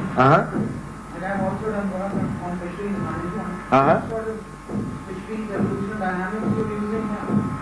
I'm sorry, that's a very fancy term. You'll have to explain to me. What do you mean by that? Like the growth of the fish population in our coastal region following Volterra's equation. What sort of I'm sorry, I don't understand any of the technical part that you are mentioning. Let me simplify. So like once you have a current fish stock at a given level of fishing effort, how that fish stock, which now resides, feeds into the next level of the fish stock. Right. Which is going to be generated. Right. There is a food chain cycle starting from the mangroves, which are the breeding grounds and which supply all kinds of feed to the juvenile fish. Then it depends on how much juvenile fish you catch and so on and so forth. So when I use this as a way of illustrating, what I'm doing is essentially focusing on the relationship between fishing effort and catch, and not so much on the food chain cycle, right? In other words, I am using results of marine biologists, for example at the university, who have told me that essentially this kind of framework can help us understand these questions. Now I'll come back to your specific question as one of the issues of missing information, right? But in terms of my understanding of the problem, that comes in later. Now what I was trying to point out here is that we have a notion of maximum sustainable yield, that is the amount of fish you can catch each year without having less the next year. There's some maximum. And there is some corresponding maximum fishing effort. Right? I think a little elaboration of fishing effort.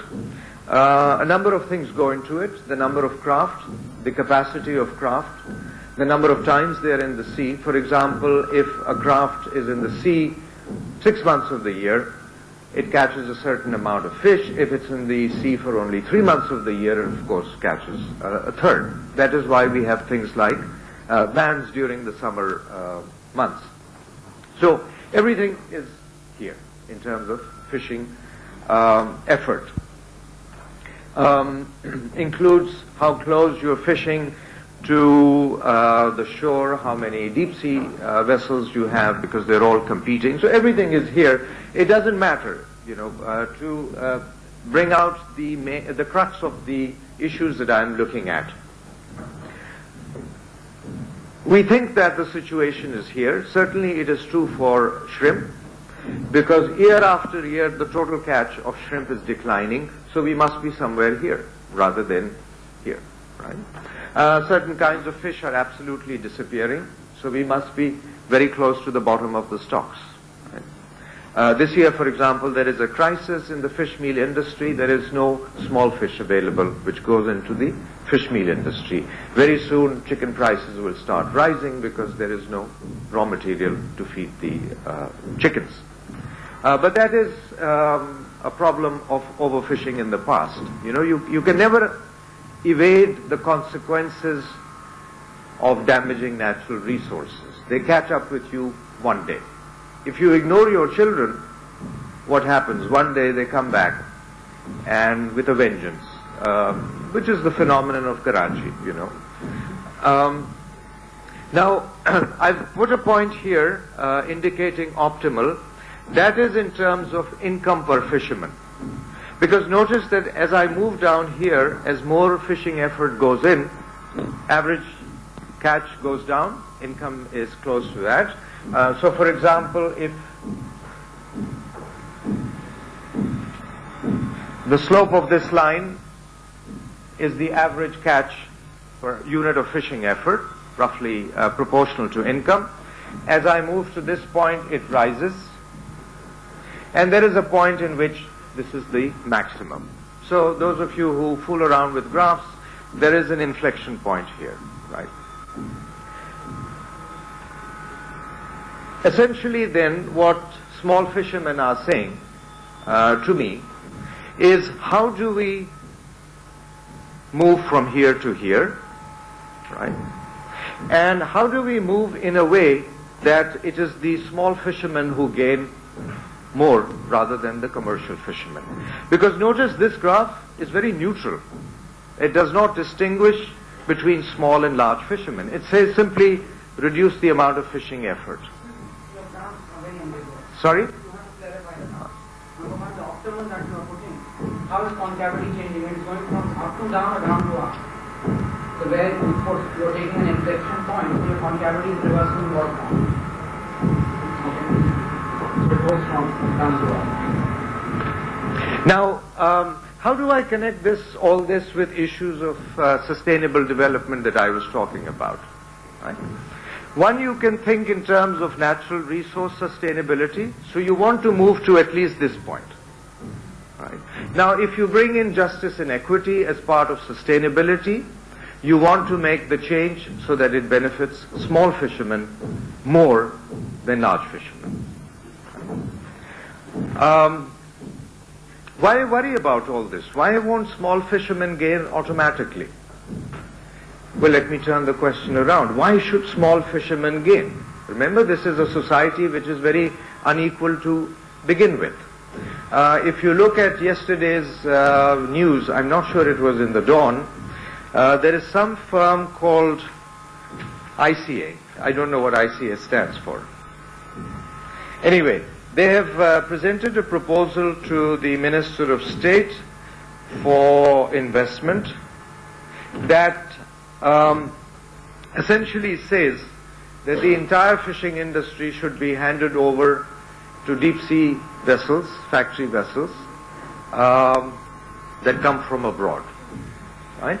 So one solution of going from current overfishing to optimal overfishing is to simply make it into, quote, an industry run by multinationals. Why is that an attractive proposition to the government? As I said, all this problem of facing bans by the European community. Secondly, deep sea vessels give a very large payment to the government for the license to fish. Used to be $50,000 per trip. I don't know how much they earn in terms of the actual value or the exports, export duty on the value of catch by those, and so on. Let me indicate to you the solution that I am proposing to the fishermen that they fight for in various ways. What I'm proposing is essentially that once we know what the optimal amount is, right, they essentially decide a total catch limit. The government decides. So they persuade the government to do that, because you have here, let me call that Q star. So that's the total catch that will be permitted, right? How is it going to be distributed?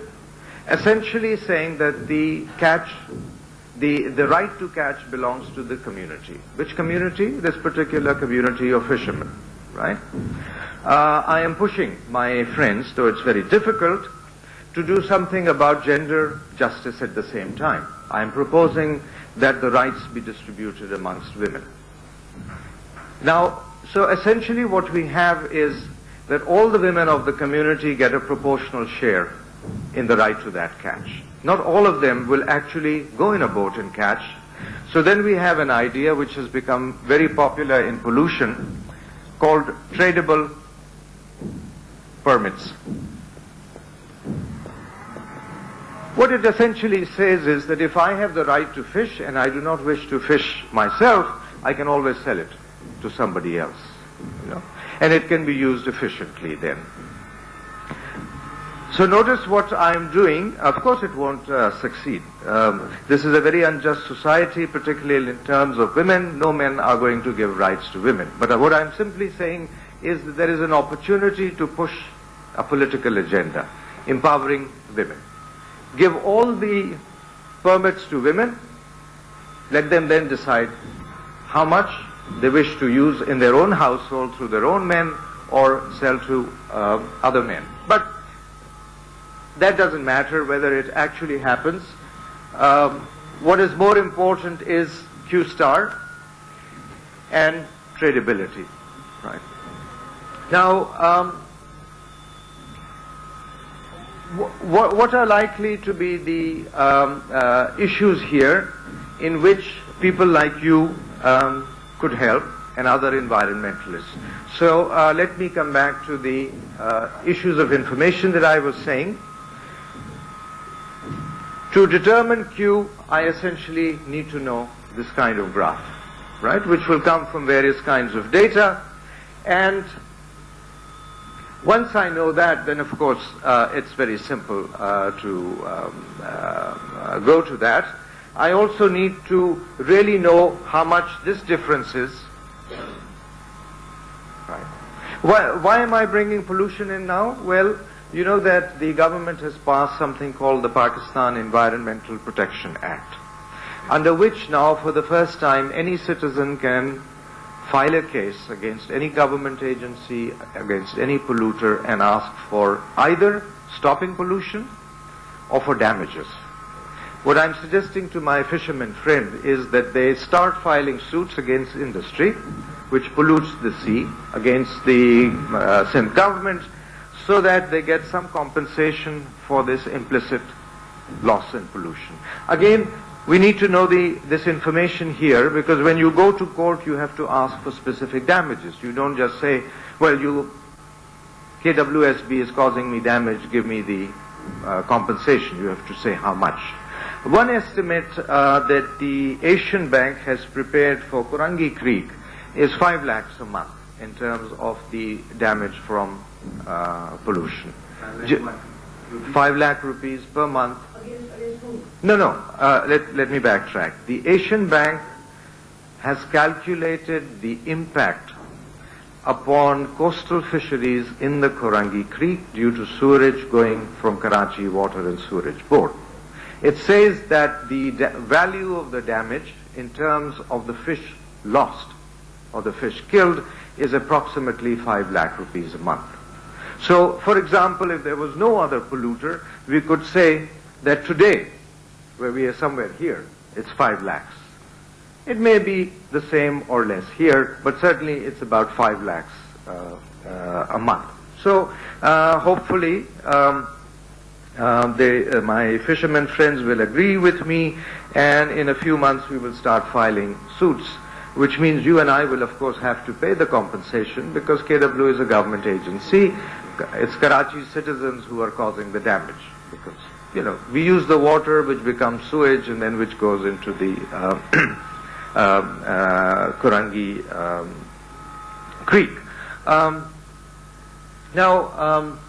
Let me stop here. The main intention today was to share with you some things that I'm working on, and if they're of interest, we could discuss them further. A final note, in all of this, of course, law is very important. We're spending some time looking at the various laws that bear on this problem, and how we may use the law to improve the lives of particular citizens. Yes, I know. You had another question? No. I have tons of them. Excellent. Maybe we can become collaborators at some future time. I think so. Yeah. As far as I'm concerned, you are pretty confused about some of the ideas. But that's good. That's good. Like there's a big group in Helsinki. Call them up. There is a systems laboratory there. Like call Himalayan, contact them on internet, and they have a big group doing work in fisheries management. And similarly at McGill. No. But you have to tell me what they will do for me. Oh, they can do that because they've already worked out. First of all, these tradable permits about which you are talking, and tradable permits between men and women. That I didn't know. That No. even of yours you have to clarify. Tradable permits between players who are there. That is meaningful. Similarly, you lumped over here as who's the decision maker. Situation is game theoretical essentially because there are a number of these players around. So have game theoretical aspects being taken into account. Another is the dynamics of the problem, about which I had said before. Are you modeling this in a continuous time framework, or you're modeling it in a discrete time framework? So like how that modeling has gone, I don't know. I would like to see the paper or the document. Another thing is your optimal solution that you have. So you phrase the optimal, you're taking it as an inflection point. Yeah. But apparently the graphs that you're showing, we can still go up to the maximum sustainable yield there. So essentially, like, I don't know what sort of equations you have, you might be ending up with only the optimal solution, which is coming out of the equations, suggesting you the inflection is the only one. But later on, there might be other points also, so we have to be cocksure that there aren't any. So there are a number of questions which have come to my mind, and I think so. Right.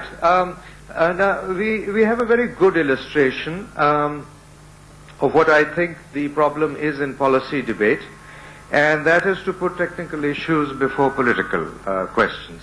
To me, it seems that all technical questions should be subsumed under political questions, because that is, of course, the way I function. What this is a political question, in the sense that we started with small fishermen. We want to do the best for them. They will decide what Q star is. It might well be here. Why might it be here? Suppose that you wish to keep the maximum number of people in the fishing industry. What is the maximum number of people that you can keep in the fishing industry year after year? Corresponding to this, right? So that's one interpretation of equity. The other is, of course, that you try and maximize the income of those who remain and do something about those who have to leave. That is one of the issues that we are looking at, how to help those who will have to leave the industry, the small fishermen.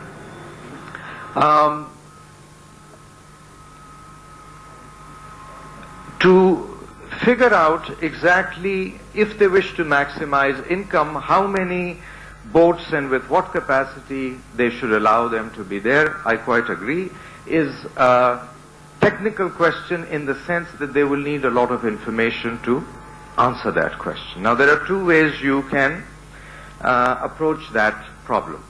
One is to model and to use a lot of outside resources and to try and get it in one shot. The other is, of course, by trial and error. I am deeply suspicious about using outside assistance. And when I say outside of the fishermen community, because of course they will be taken over by technicians again. That has been our experience. So I would rather that they do it by trial and error over time, which is very easy. They start restricting the number of boats, they figure out what is happening, they think that is not good enough, they reduce the number of boats, or they increase the number of boats, right? So you iteratively move towards the optimal. It's essentially a question of how much weight you wish to give to local autonomy and local knowledge. They are again political questions, and you have to deal with them correspondingly. Finally, notice that even though I have a graph, as I said, I do not pretend to know exactly where it is. I don't have enough information. I'm not the kind of person who has that kind of technical ability. So we will need a collaboration here between essentially environmental scientists, if you like, marine biologists, and economists, and fishermen. What I'm suggesting to my fishermen groups, of course, is that they decide the kinds of questions they need answer to, and just as they hired me as a consultant, they can go around hiring other people as consultants and say, we need the answer to that particular question. Well, do you have any questions? Yes. There are government industries also, and you're saying that you will be suing against them.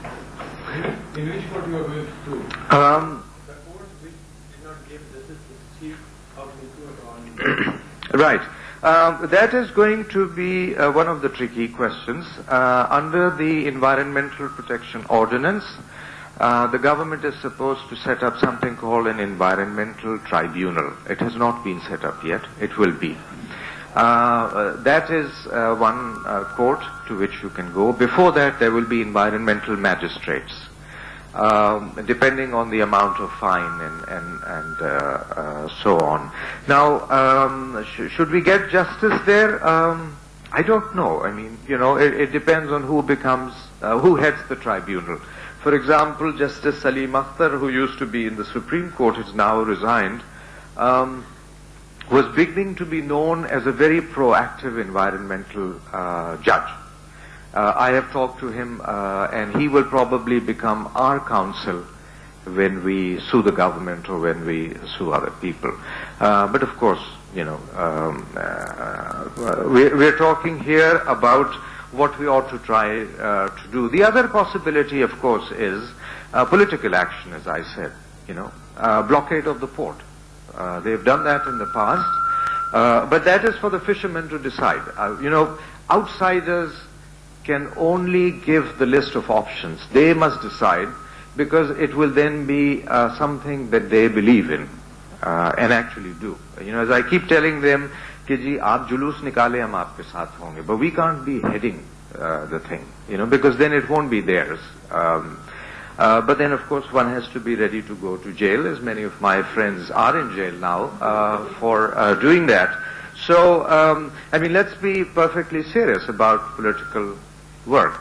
It's not done in air-conditioned rooms. You have to be there. But the stakes are high.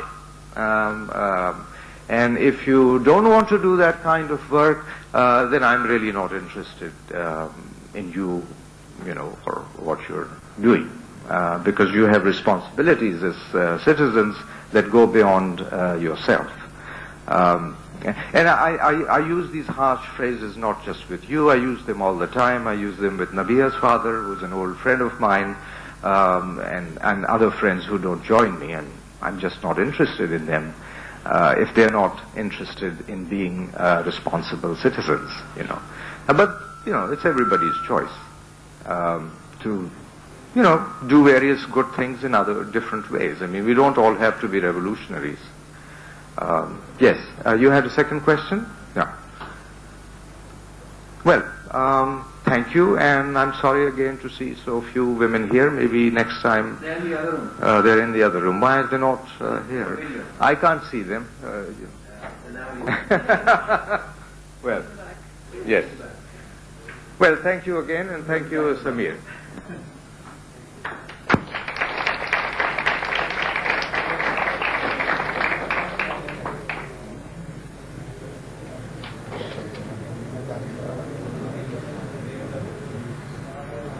I think it's not having to always be between the board to the next person. Like the cat.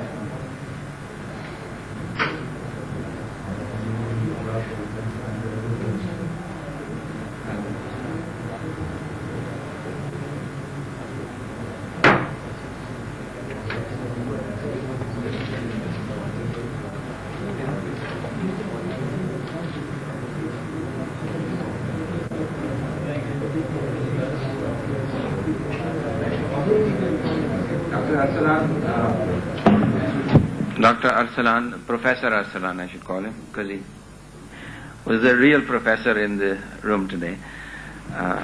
He has, if I may combine, since you came in a little later, Arsalan, आप 11 बजे आए थे ना, तो उससे थोड़ी देर पहले Mr. Shoaib Alam, who was former wing commander, he and his wife, Mrs.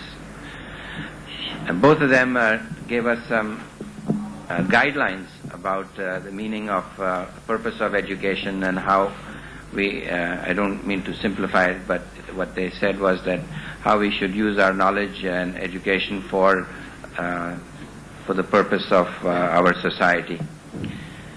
And yesterday, day before yesterday, in the last 4 days, a few technical presentations were made also regarding how information technology can help in this. But what we've really, after hearing you, what occurs to me is that, yes, it's very appropriate that one must have that desire to change, that sensitivity to see the sufferings of others, but that's not enough. That's just not enough. You have to be a good person, quote unquote good person, but you need something more beyond that. Right? बचपन में आपको सिखाया जाता है कि आप औरों की अच्छाई सोचें, आप नेकी सोचें. लेकिन there are millions of people here who are basically very good. In Pakistan there are some extremely kind-hearted, fair, just people. आप गांव में जाएं, देखें कितने प्यार मोहब्बत से अपने खुलूस से मिलते हैं. इंसाफ भी है उनमें. Everyone has their own interpretation of justice. But somehow some things are still not moving. And what is that missing link?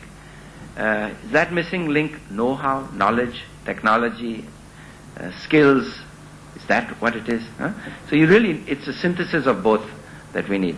And like you reduced through your curves, through your graphs, to what Ahmed Raza, he points out that your curve should have an inflection point at such a... So the mathematician and the economist and the kind and the sensitive people and those who want to see goodness and kindness in the society, we are all moving in that one direction, where we want to use our knowledge towards a common goal. So I think that's a very healthy sign, and we need to promote that more and more and more of that.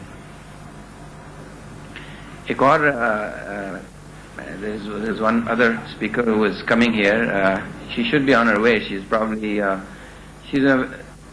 कितने बज गए 12 बजे हाँ तो मैं for about 10 minutes or so I would like to request Ahmed Raza or Zahir or anybody else here to fill in the time, because I want that person to come here too and share a few thoughts with us. Yeah. Dr. Arsalan spoke and do these curves. I want to explain you the mathematics of those curves. And this I'm going to do on the basis of the knowledge that you already have. You've done calculus. So even before, like I selected 5. So those curves are very important in fact, and how you identify the optimal on those curves. Right? In your intermediate, you have studied, because that thing has disappeared. Yeah. Arsalan, you have the floor. Thanks. Like when a mathematician sits like this, these were the points that we were discussing yesterday, that you have to be critical of things. You should not accept things on their face value. You have to challenge the position, provided you have good reasons. The talk which Zahid presented, right, on questions of questions. So you have to come up with questions, challenging ones. And we are not going to accept anything unless we are convinced, right? That's the business we are in. And that's the purpose of knowledge. We have to challenge everything. Okay. I'm equally quite pathetic in putting this thing up. Okay. But does it have to be a question for the sake of questions, or does it have to be for a larger cause or larger... If I go philosophical like, business of philosophy is to ask questions, not to answer them. Any answers that have been suggested in the light of the questions which were there have failed. From Descartes down to Kant, down to Leibniz, you can't have answers. Big systems have been suggested, and even those systems don't answer the questions which they were supposed to. But in case of mathematics or science or economics that we were looking at, there are these big questions for which theories and models have been built. And still, to everyone's satisfaction, some questions have not been answered. Sometimes we get the feeling that people have beaten about the bush, and still there is something missing. The same thing that Samir was just a moment ago suggesting. What is the missing link? Education, know-how, or what it is? Okay. Since I'm just filling in the time, I want to make those curves a little bit more intelligible for you guys as to what Dr. Arsalan was doing over here. Okay. When I made a presentation day or two ago, I was in hunt of a good example in which I wanted to highlight aspects of calculus for you. But he has now provided me a niche which I'm going to exploit. Okay. So let's look into the curve that he was drawing. Okay. He drew a curve like this. Okay. Like that. Okay. Now this is a very interesting curve. It crops up in lots of situations. Do you remember that when we were discussing Pythagoras' theorem, I told you to have your mind open. Don't just stick to the applications of Pythagoras' theorem that you know, but think of other applications also. Similarly, mathematicians, scientists, physicists, economists, they keep their mind open. The moment they know that a situation like this has arisen, they know the equations, they know the dynamics or the behavior of the curve. So this curve crops up again and again, you will encounter it. And the shape of the curve can be fixed by a variety of techniques. Given your present knowledge, those techniques go beyond the scope of the syllabi that you've studied. But let's analyze the calculus on this curve as to how inflection point was identified, whether there were other points or not. So in your intermediate, for instance, you've studied that given to you is a function whose graph could be like this. On this function, there are certain important points which we call optimal points or local optima. Now, and you saw Dr. Arsalan writing somewhere optimal. Like that. Now what are those points? These points are very important and I'll speak about them in a minute. These are the points. And then there are some other points also which are over here. And one could be over there. Now let's settle the ones on which I've put a circle. These black dots. Okay. Now what sort of behavior do we have here? I see that in vicinity of this point, if I come down, let's give it a name. Let's call it x1. I see that this is the maximum value that the function takes at x1 in vicinity of this point. If you stay very close to this point, so you are living in its neighborhood, you see this is the maximum it takes. But if you go away, it takes even bigger values. But we are not interested in that. We just want to stay close to this point and see locally what is happening. Similarly, if I go to this point, I see that if I stay very close to this point, this is the minimal value that the function takes. So we say that it's a local minima. Function may take even values less than this value. Over here, suppose graph had gone like that. But I'm not interested in that. So first we want to identify such points and then to study the behavior of functions. What about these points on which I put star? Now these points are again very special. If you stand over here, let's give it a name, call it, suppose, let me give it a name, another name, x1 twiddle, I call it. So if you stay very close to this point now, you see that just on this side, on the left side, function takes values slightly bigger than the value it has at that point. And if you go to the right, it takes values less. So such a point has again got some special behavior, that on either side something funny is happening. On one side it's taking bigger values, on the other it's taking lesser values. But there is something more than that which is happening. Do you remember that I asked Dr. Arsalan to magnify his graph over there and to tell me whether the graph was going like this or like this? So there is a change in concavity. You can see it's concave like this and then it goes like that. Over here it is concave like this and then it does that.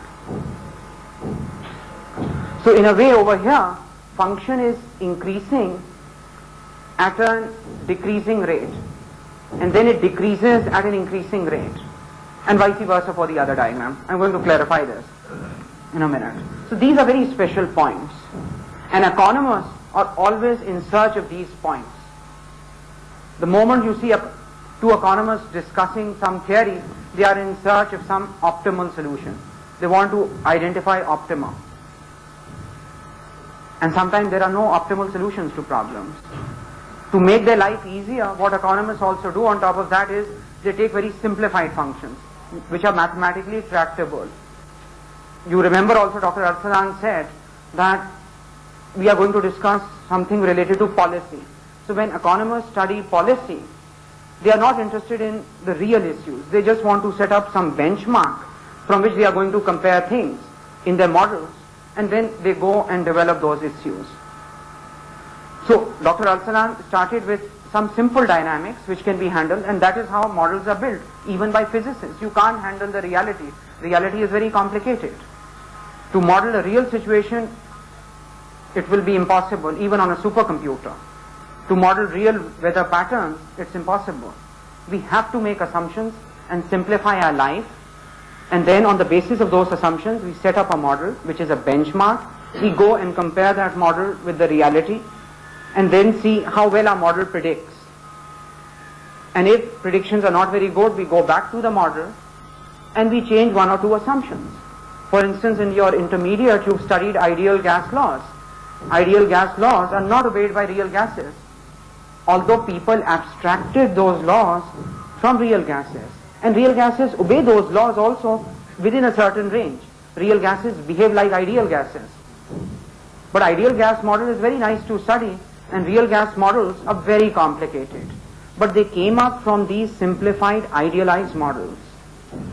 So the idea in model building, and similarly the one model that Dr. Arsalan was putting up, was to start with something simple and then to build a theory around it.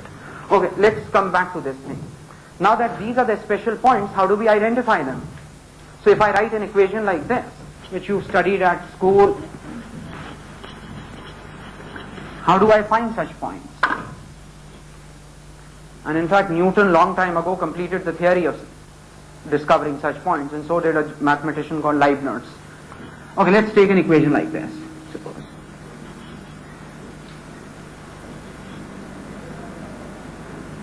Okay, let me take a quadratic equation, which will have only one. Suppose I take this. Suppose we don't know the graph of this equation, and then we'll complicate this thing. I've taken a simple equation to begin with. Or let me take even something more simple. This, x squared plus 1. To draw its graph, it's very easy. In fact, the first one was also easy. In this case, let me give you the shape of the graph. It will be like this. So graph would be behaving like this sort of a situation. If I go and expand it, I have a behavior like this. Now how do I identify the point whether this graph has a point like this, or a point like that, or a situation like this, like this, like this. How do I identify that? क्या करूं मैं पता करने के लिए? Take the point. Take a point on the line and check the equation. So if I take a point, how many points am I going to go and check it? So it will be a nightmare because there are infinite number of points, an uncountably infinite number of points. There are two types of infinities. In fact, there are infinite type of infinities. But to take a simple view, either infinity is countable or it's uncountable. Over here, I have an uncountable number of points. I can't even count them, like 1, 2, 3, 4, 5, 6, which are potentially infinite. So that's a good idea, but irritating one. That literally I go and plug in the values, compute the value of y, and see what is happening. So his idea is fine, can be tried, but how many points do I have to try? And then, since the graph is not before me, although I put the picture before you, you don't even know whether the graph would be doing something like that later. So, through his method, I might succeed in identifying one turning point, one point like this, but then there might be others also. So we have to improve on that. But suppose we've not drawn the curve. He's suggesting do this thing. Plot the graph, everything is before you, problem is closed. That's a good idea. That can be done. Through computer graphics, you can plot the graph of this function.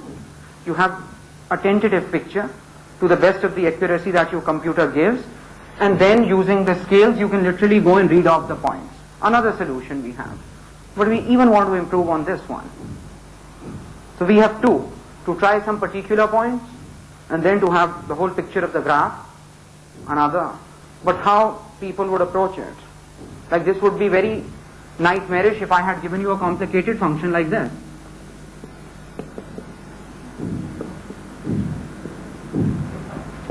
Can integrate this No, very nightmarish sort of a function, in the sense horrendous. And to make its graph or even to proceed like that would be very irritating. Can be done in principle, but in practice will be very irritating. So we should come up with some sort of mechanism by which we can put up this point. I can stop at any time. Okay? I've spoken a lot, we'll continue. I was just filling in the time. Okay?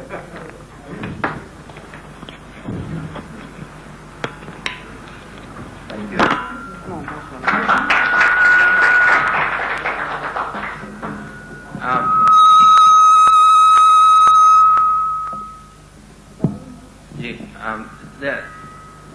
Our last guest is probably on her way. She's a medical doctor, and she's probably her work is such that it's extremely critical. I've seen her many times making life and death decisions for people. So it's perhaps if we could it'll be doing her justice to wait a few minutes. But meanwhile, I have an idea. And the idea is this, that we have some really special people here in the audience, especially amongst our guests. And I've talked with all of them. They're my friends. I've known them for a long time. And we all are united in one thing, that we are living in a terrible city with terrible problems, problems which need solutions. And all these front people, and someday you, there are ideas that we've talked with them about salvaging certain problems in the city. And Mr. Shoaib Alam and I have discussed an idea. I wonder if you wouldn't mind telling us a little bit about your boating basin. You do? Acha, it's proprietary now? I don't think it's worth it, because even I don't think it's possible now. Basically, the reason is that a huge amount of money has to be injected into Karachi. If that amount of money is injected into anything else, perhaps we get better results. Do you have some other solutions or ideas? Okay, but I'll let you know as soon as I have. Acha. But what perhaps could be Yeah, speaker pe boliye. what perhaps would be done? Let them ask questions. Continue. They were not given. Right. What do you? Yeah, I want to ask anybody here. Okay, what you think are the major problems facing your immediate environment? That is the city of Karachi. And then you can pose that question to these experts here. Oh, she's here. Ajay. Itna late आई तुम, हाँ? अच्छा. Okay. Perhaps we'll have many occasions to discuss that. Okay. Achha. Our last guest. Normally I would have scolded her. But the reason she's late is because, well, let me introduce her. She's a medical doctor, whom I happen to know very well, and that's why I can afford to scold her. She comes from she went to St. Joseph's School, St. Joseph's College, and then she went on a scholarship to FJ College in Lahore on a 40 rupees a month scholarship because of hard times that her family was going through. She went through that scholarship at 40 rupees a month, educated herself, became the top student at FJ. She was the president of her student union. She then went on to medical. She completed her medicine, went on for an internship and residency to the United States. She took all the exams that are normally that a foreign doctor takes. After her MD, she got her consequence degrees, diplomate and FRCS and all those MRCPs. She's an expert in infectious diseases. She's done a lot of work on infectious diseases facing this environment. Ahmed, बैठे हैं आप? इधर आइए.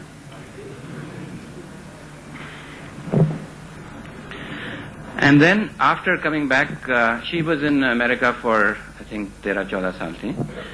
After coming back here, she has been practicing medicine at 3 places. At Liaquat Hospital, where she's probably the number 1 or number 2 doctor in the Liaquat Hospital. She's a consultant at Aga Khan University Hospital.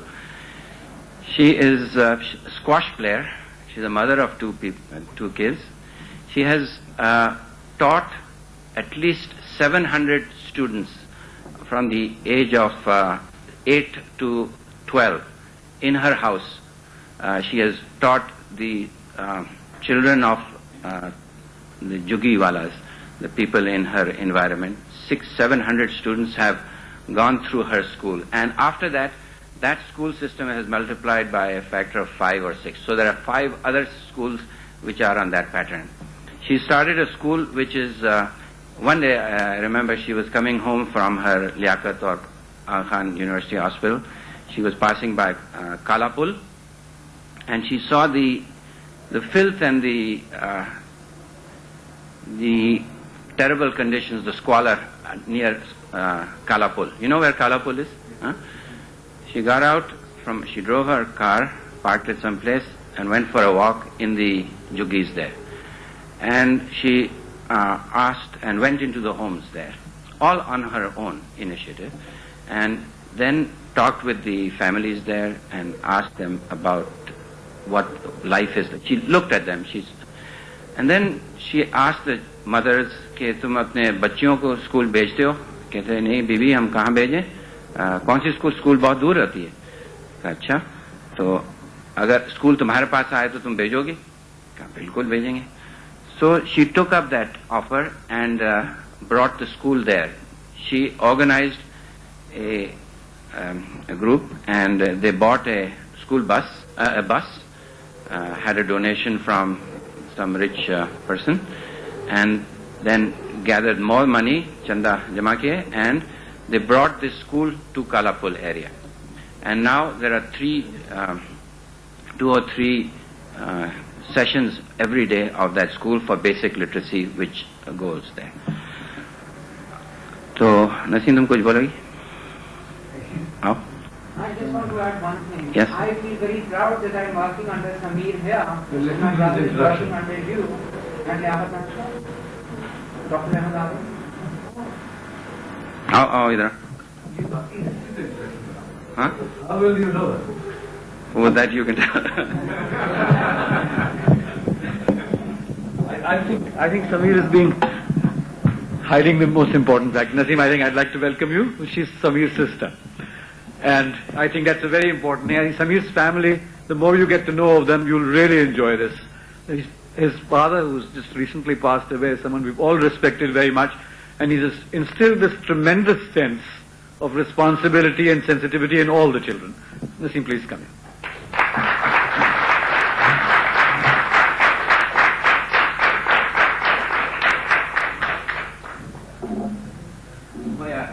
She's also the president of the Pakistan Society of Physicians Karachi chapter, and she organizes many seminars. What else am I supposed to say now to all this? You know, for somebody sitting out there like myself, I really thought I was listening to my own obituary. Rather going and coming from somebody who knows me very well, you least expect that. Thank you very much. I think that it really leaves very little to talk about myself. Just to reiterate what Sameer said, I'm sure there have been a lot of wonderful speeches and dialogues today on the importance of education. Frankly, I don't know why I'm here and why I've been introduced here, but I assume that this was a seminar on education, so a lot of good stuff must have flowed. All I will say really is to reiterate what Sameer has already spoken about me, that I feel that even though I'm not really an educationist in the real sense of the word that perhaps you would expect, but I think education is the responsibility of each and every citizen. My role in education has been twofold. Number one, I teach undergraduate students at the Aga Khan University and postgraduate students at the Liaquat National. They have a teaching program. I'm very happy to be part of that. We do have continuing medical education for doctors in general, and that's where my role has really been reinforced as a leader in the Pakistan Society of Physicians. Other than that, I have always felt very strongly about what we call the forgotten child on the street, the child who pushes the ready, who does your gardening, who's underaged and employed in our homes. These are the forgotten children. They would never get to school, and so I felt this was a social responsibility for myself, for my family, for my neighbors, and so this is how we started this little project. And to date, we've had about 600 or 700 children from my doorstep into schools. In addition to that, we have on our roll about 300 children from Juggi areas, Kachiabadi areas, in the mobile school and in the home schools. And since 1986, this has been going on since 1986 from my home, we have at least a dozen or more students in their matric, and just prior to that in class of 9. And they may have ended up as being Masis or Malis in our homes, but these children now are ambitious. They want to go into nursing, into medicine, they don't know what. I mean, they really don't know much about subjects as yet, but they'd like to do something on their own. And it's really a delight to see these children come back looking grown up and full of confidence and ambitious to do something with their lives instead of watching their parents scrub shoes and dishes and so on. So only reason for saying this really, I think it's a social responsibility in this country for each and every one of us. It's a very, very simple project. You could do that in your own home. Teach one child, teach 10 children. You can't teach yourself because you're busy persons, you're students, you're professionals, but have a person who will come to teach them. And I was very fortunate in having my own cook, a very literate person who becomes teacher between 3 and 5 p.m. So it works out very well. In fact, he's a better teacher than he is a cook. But I think it's something that you all can replicate in your own homes, in your neighborhood. It's just being an awareness. What happens to them when they join primary school? We supervise them too, but of course we're not responsible for the kind of education they receive. And that's an area where you could also lend your hand at strengthening primary and secondary education. I'm sincerely hoping that some of these children who have passed from our school will ultimately join maybe the Hamdard University and make something of themselves.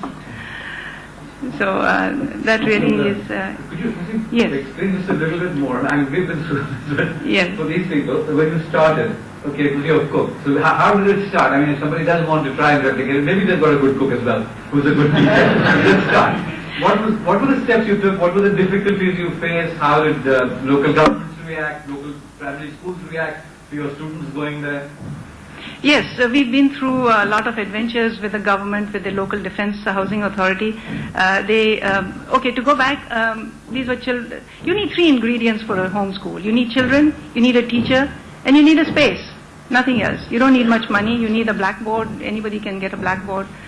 Books, paper, stationery, that's worth nothing. And start teaching. And once you get them addicted to teaching by your own methodology, your own affection, attention, whatever you give to the children. Initially, we used to bribe them with a little addition to their nutrition, such as a boiled egg, a banana, or this, that. But after having, dozens of children at home, 30 every day or 35 each day, it gets a bit difficult to lug so much groceries. So you just get them attracted, hooked to studying, and they won't leave you. Parents did put a spanner in the works at times. They didn't want their girls to come over. But gradually, as they realized that I'm there to stay, and the neighborhood, I think, knows me pretty well by now. So now we actually get sifarish to admit the girls. And we have more girls than we have boys at times. The Defense Authority at one time got a bit suspicious of my motives. I don't know what motive one can have in this, but they sent me a letter saying that they would cancel the lease of my home and my property would be attached and so on because I was using this for commercial purposes. Well, I said, these are my guests. I don't charge them money. They don't have, cause any traffic blockade. And but they were really very serious about it. Sent me 2 official letters through the court saying that they would attach the property. So I fired back. I went back and I just didn't take it. I mean, I thought it was a ridiculous charge, and I gave it back to them, and I never stopped. I just carried on. So that. You didn't go to school, okay? After you yes. left the yes. left the state. Do they have difficulties in getting admission? Or? Initially, they did. We educate them enough that they are literate and they're numerate, and then we take them to the neighborhood school, which is the Gizri government school. And for a while, they were also very suspicious. Why are we doing all this? Nobody really takes Jugi children and puts them into school. But I think over time they felt confident in that we didn't have any ulterior motive. And they're very, very helpful, very cooperative. They may take a child in the middle of the school year. How do we keep them going on from year to year? We ensure that by getting a feedback from their school report. We review that at the end of the year. And if they're going to be promoted, which they usually are, then we provide their books and shoes and uniforms. That costs us quite a bit. This year we sent 198 children onwards and paid for their books, shoes, uniforms, each child costing close to 800 to 1200 rupees per year, which doesn't sound too much, but when you add it up, it's yes, sir. When there are boys and girls whose parents are dead and they are supporting their family by working, how do you expect they should study or work or feed their family? Both, everything. How can it be possible? Oh, it's possible. Working from the morning to the Yeah. Going to be, you will be responsible for the clothing and all the cleaning and all. And you will be working in the morning and in the evening cooking and all that. How do you expect Yeah, we have exactly these kind of children. We don't take them away from the job, much as I hate child labor, but you can argue that, they need to work. And I can't get them away from their work. They have to work, But the employer does pay them for those 2.5 hours a day. Every day between 3 to 5 p.m. they're at my house. And then they go back to their cleaning and cooking or whatever they do. We've had hundreds of children go through that, yes. They're still Masis, they're still Malis, but at least they end up as literate Masis and Malis or whatever they are. So that's possible too. Yes.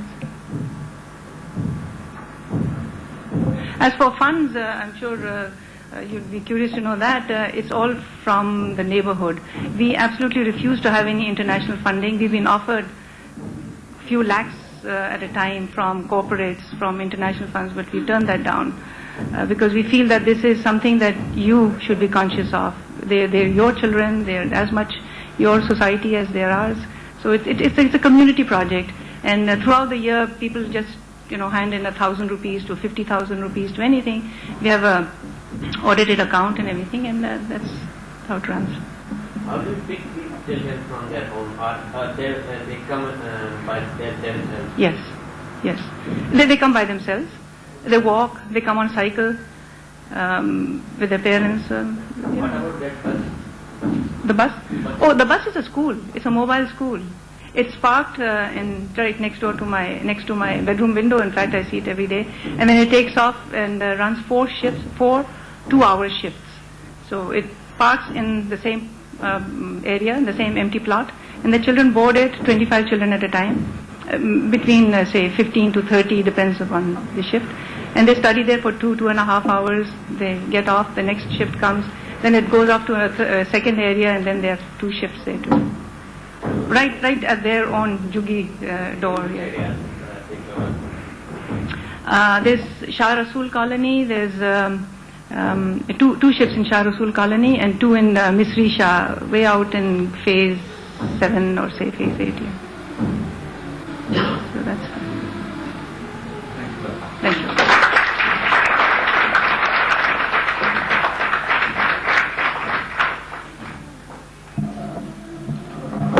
Well, it's a good deed, but is it enough? That's the point. The problems that we are faced with are enormous, and what my sister was telling you about, I think we appreciate, and it's a small drop in the water, but it is useful. If all of us did that cumulatively, it would make a difference. But there is another situation. In the United States, for example, they have a relatively just, equitable system, relatively, quote unquote. But does it mean that all of them are good do-gooders?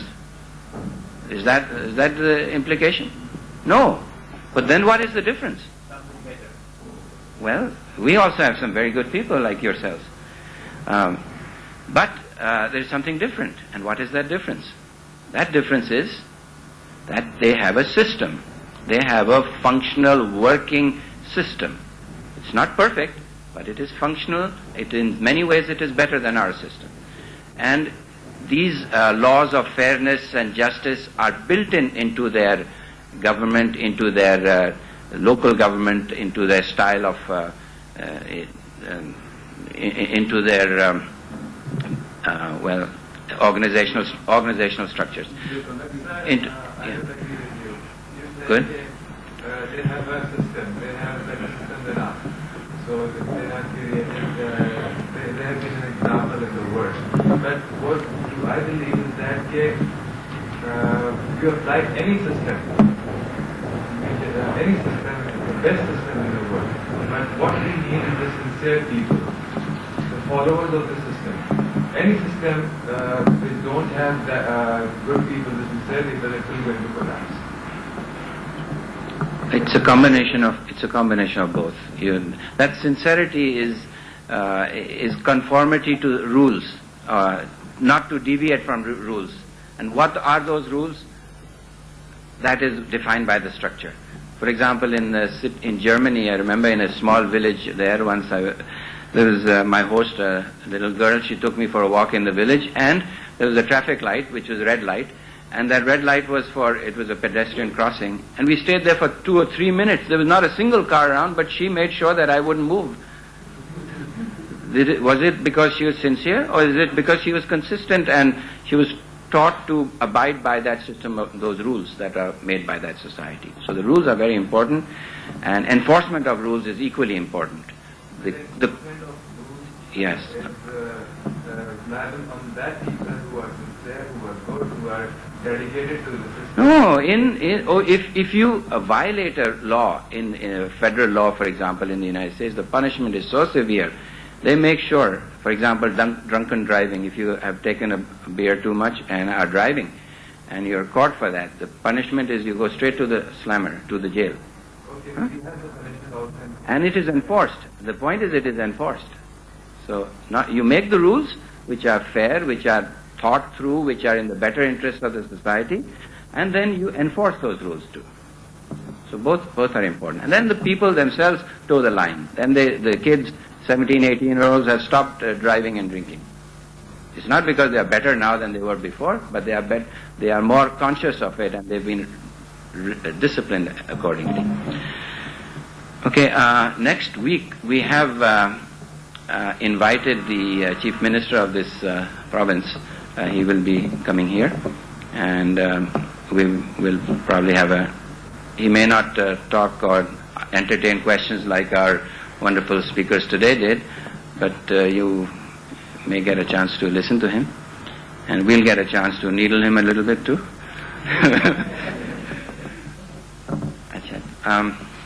The afternoon session, it'll be around 2 o'clock. It'll be closing of the orientation program. Any issues that you have regarding your future next week's classes, changing of sections, or other personal matters, transportation or hours, timetable, etc. Right after the namaz break, we can discuss that for the next hour or so, and then you'll have closing remarks by Mr. Mumtaz Saeed and Colonel Walid Durrani, who will be representing the university. So Sure.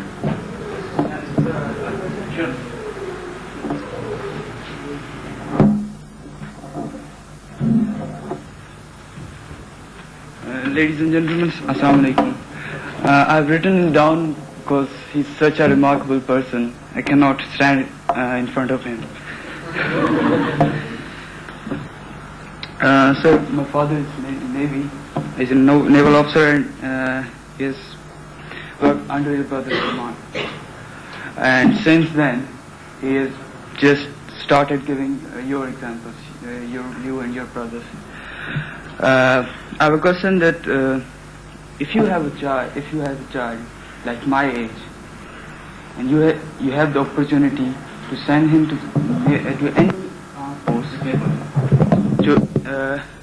to any armed force, or to the Hamdard Institute of Information Technology, what will you do?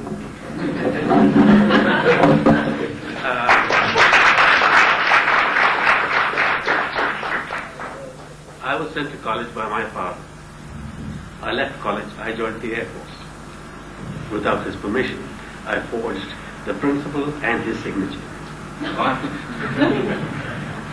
I do believe that if I have a son, I have 2 sons, they must do what they wish.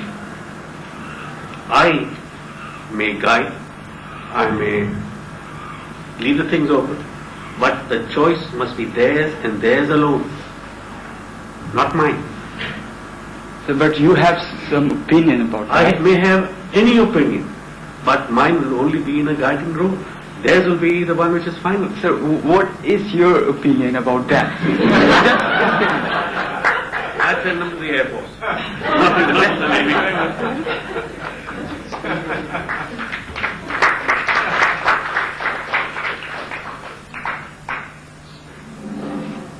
Any other observations, questions? If not, then we'll break now, and we'll come back at कितने बजे आएंगे? 1:30 बजे? हाँ, 1:30 बजे आएंगे वापस. Okay, thank you.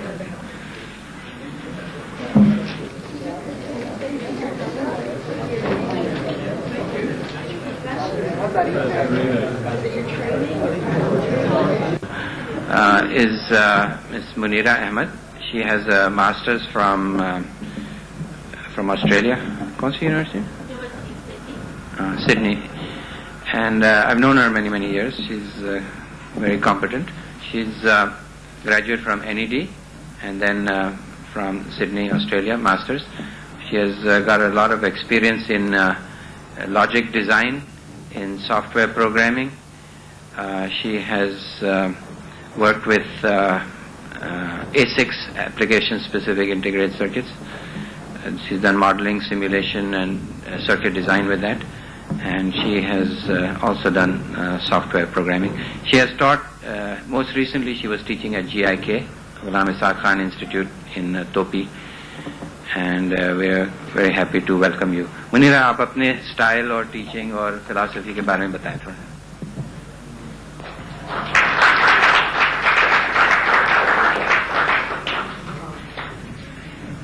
Assalamu alaikum.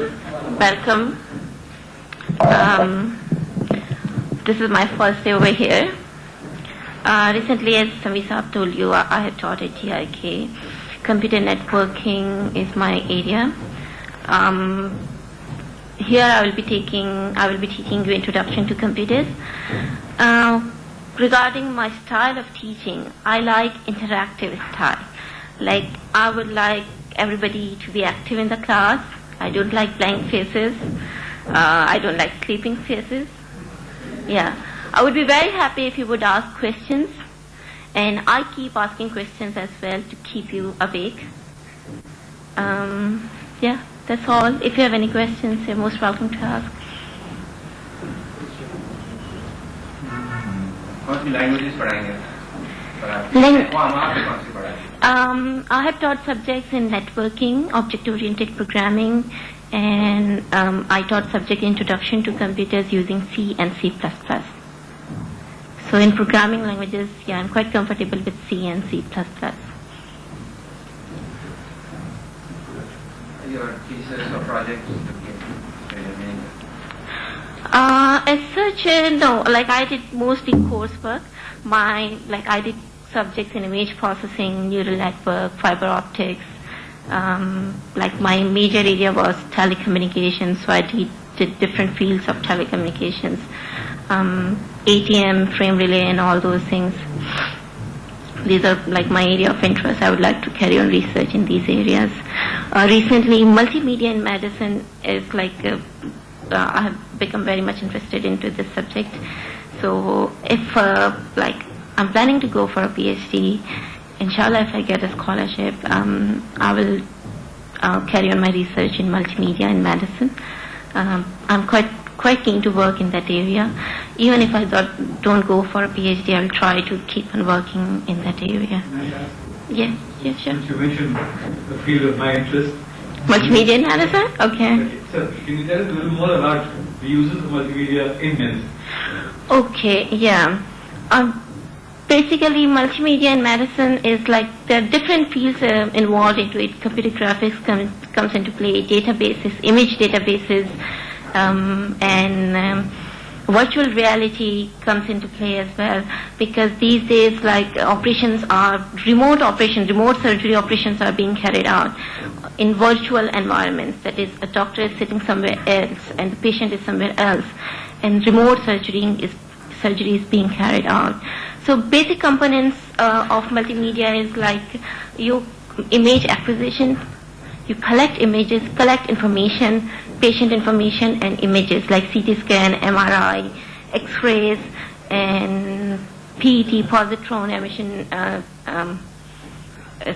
I don't remember the term. PET, it's called PET. Okay. So you collect all the images, then database. You make a database of all the images and other relevant information. And then image rendering, computer graphics comes into play. That if you want to visualize an image into 3D on computers. So computer graphics is part of multimedia in medicine. Image processing, probably you want to extract certain parts of image, you want to concentrate on certain parts of image, you want to enhance images. And then networking also comes into play. Like you have huge information centers, medical centers. Like you can have, for example, like in Pakistan, we don't have huge machines like MRI machines and CT machines everywhere. What we can do is we can have testing centers, testing centers that can be information centers as well, and all the machines would be at one place. All the patients can be referred to one place, and then doctors can reach that information through their networks. So there would be multimedia medicine servers that would be accessed by all the physicians. Let's say in one city we can have one center, one information center with all the facilities provided in that center, and the information can be accessed by all the physicists or surgeons sitting anywhere in the city. Okay. X-ray analysis? Yeah. Extracting like specific parts of X-rays, like differentiating different parts of an image, like recognizing blood vessels and soft areas or bone areas and things like that, or any deformities. So this could be differentiated by not just color or shape, maybe by temperature, maybe by various other. Yeah, those information would have to be collected as well, apart from images. Yes. Yes, I have a question for you. There, as you are talking about X-rays, CT scans, and MRIs, there is a recent standard. There are some standards called DICOM standards recently introduced, version 3.0. Can you basically elaborate the purpose of these standards to me, if you can? No, I haven't heard about it.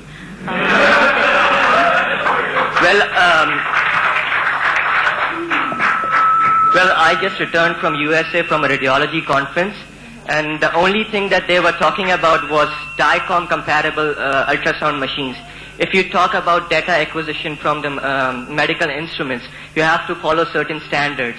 And what I was not clear about was what these standards really mean. So these are basically what DICOM is. It's good you mention it. I will look into that area as well. I have recently started my research. I'm in a very initial stages at the moment. I'm collecting information. I have collected some papers. I haven't gone into the details, but it's good you mentioned it. And of course, I will look into that area. I also have one more question. Yeah. In prehistoric machines, basically now it's DICOM class, but other machines like CT scan, the data acquisition technique is not similar to the other machines like X-rays or ultrasounds.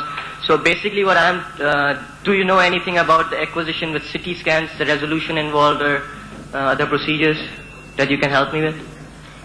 CT scans, no, as such, no, not yet. Yeah, this is I have to study on that as well. It's basically CT scan. What is CT scan? It's like you can take images on different cross sections, and combining those cross sections, you can form a 3D image. That's the basic point in CT scan. So let's say you can exactly identify the area of problem. That's the whole part of the CT scan. How would we use this information in computers, and how would we analyze this information using computers? This is what I intend to research. Okay, thank you. You were very helpful. Okay, could the gentleman stand up again, please, so we can see him in this room? Oops, where is he? The gentleman who asked the question, could you come to the mic, please?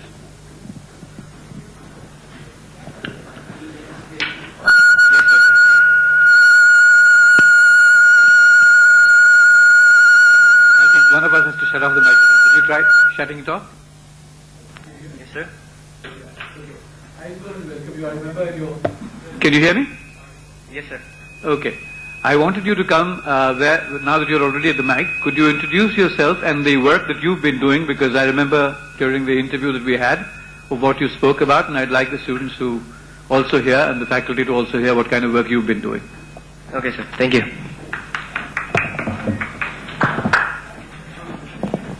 My name is Mustafa Yassin. I have been admitted into IT recently, as you all are. Basically, what I'm working is related to biomedical instrumentation. What I was trying to develop with the help of many doctors is a new range of medical instruments that are more better in diagnosis and are basically computer related. Right now the techniques that we use for data acquisition or playing these images is not accurate. The standards are not maintained yet. What we are doing research is that we are, from the beginning of the machines and from the beginning of the instruments, we are searching for codes all the way, and we are designing a system that can be spread in a form of a network. You don't have to create a gateway to get these images or process the information. All this database and everything, like you have a supercomputer. Basically, this network of instruments is a future of medical instrumentation. So what I am working on is basically based on that. I have also been doing research for 2 years with a PhD.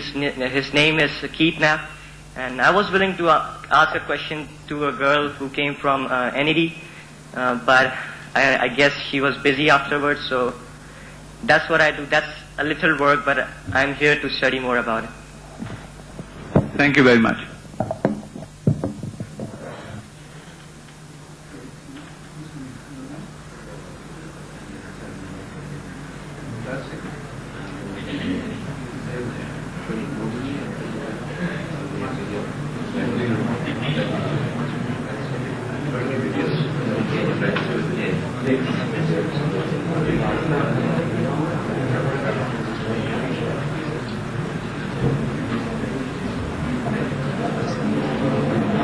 In the next half hour or so, I'd like to hear. There are two items that we'd like to do. Number one is that we'll be showing you some more multimedia presentations that were developed by some of the graduate students. But while they come up here, I want to. Mr. Nasir Mahmood, the Deputy Director, will be here in a little while. He's finishing some arrangements that he's making. आ गए हैं, ठीक है, बिल्कुल सही वक्त है.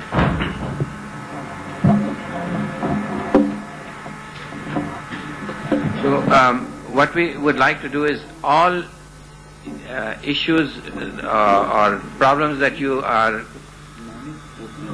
think you'll be facing in the next anything that you want to ask, changing sections or transportation or sports or whatever, please feel free. This is the time to talk about it. अस्सलाम वालेकुम जी. आपके ज़हन में कोई question है तो बताइए पहले, किसी किस्म का. जी.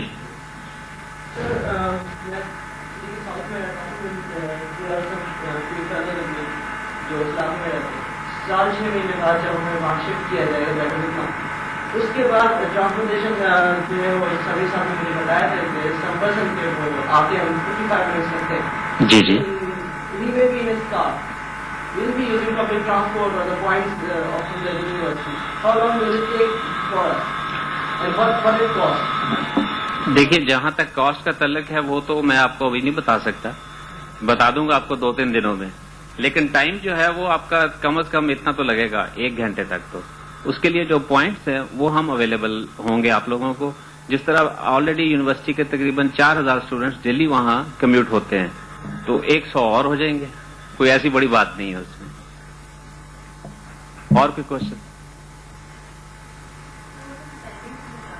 हाँ जी, टाइमिंग आपको अभी एग्जैक्ट टाइम टेबल जो है वो कल मिल जाएगा आपको. यहाँ से आके आपको लेना पड़ेगा खुद. वैसे जो टाइमिंग है उसकी वो इस तरह है कि मोस्टली क्लासेस जो हैं आपकी वो 10 बजे शुरू होंगी सुबह, और आपकी कंप्यूटर लैब जो है वो कुछ स्टूडेंट्स की 9 बजे शुरू होगी. लेकिन एक क्लास आपकी फिजिक्स की है वो सुबह 8 बजे शुरू होगी. ठीक है जी. बहुत जल्दी नहीं है वैसे, हम 7 बजे भी पहुंच रहे हैं यूनिवर्सिटीज में. नहीं, ट्रांसपोर्ट सिटी कैंपस के लिए हम कोई आपको प्रोवाइड नहीं कर रहे. वो आप लोगों को खुद ही उसका अरेंजमेंट करना पड़ेगा. हाँ, इसमें एक चीज हम कर सकते हैं जो कि हम कोशिश करेंगे, किसी तरह की फैसिलिटी आपको प्रोवाइड कर दें इस तरह कि जैसे एक जगह से काफी सारे स्टूडेंट इकट्ठे आ रहे हैं एक एरिया से, तो उनको इकट्ठा करने की कोशिश करेंगे ताकि वो लोग कम से कम किसी तरह कम्यूट करके यहाँ आ सके. उसमें बेहतर यह है कि आप लोग खुद ही जो जानते हैं एक दूसरे को वो ग्रुप बना लें, फिर हम हमसे डिस्कस कर लेंगे किस तरीके से हम उनको किसी तरीके से फैसिलिटी देने की कोशिश करेंगे. ट्रांसपोर्टेशन में आपको अभी बड़ी प्रॉब्लम है क्या यहाँ तक पहुंचने में? बताइए जरा, कहां तक आप आसानी से पहुंचते हैं?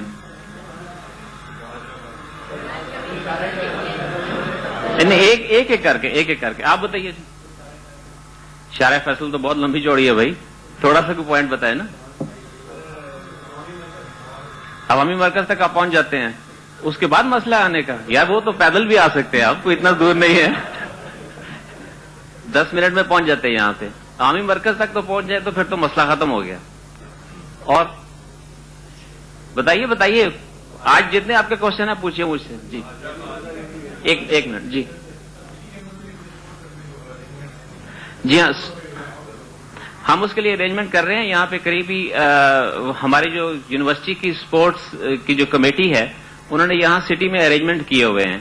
وہ آپ کو میں انشاءاللہ نیکسٹ ویک میں سارے ارینجمنٹس بتا دیے جائیں گے کہ کون کون سے اسٹیڈیمز جو ہیں اویلیبل ہیں, اس میں کیا ٹائمنگز ہیں, کون کون سی فیسلٹیز جو ہیں آپ کو اویلیبل ہوں گی. وہ آپ کو جب آئی ڈی کارڈ ہم ایشو کر رہے ہیں نیکسٹ ویک, تو اس کے بعد آپ کو وہ فیسلٹیز اویلیبل ہو جائیں گی. آپ جی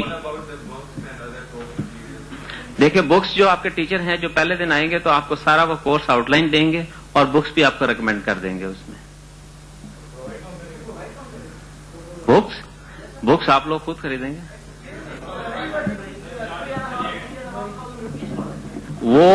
وہ آپ کی لائبریری کی بکس کے لیے فی ہے. اس میں نہیں, اس طرح کا کوئی ارینجمنٹ نہیں ہے. اس کے بارے میں ہم بعد میں بات کر سکتے ہیں. اگر آپ کچھ کہیں تو آپ کے لیے یہاں پہ ہم پرووائڈ کر دیں, بکس لا کے آپ کو دے دیں, لیکن you have to pay for your own books. ہاں, ہمارے ہاں یہاں پہ ہم بک بینک بنا رہے ہیں. اس میں آپ کو سبسڈائز ریٹس میں کچھ نہ کچھ مل جائے گا, لیکن ایز اٹ از کوئی ہماری کمٹمنٹ نہیں ہے آپ سے کہ ہم آپ کو بکس خرید کے دیں گے.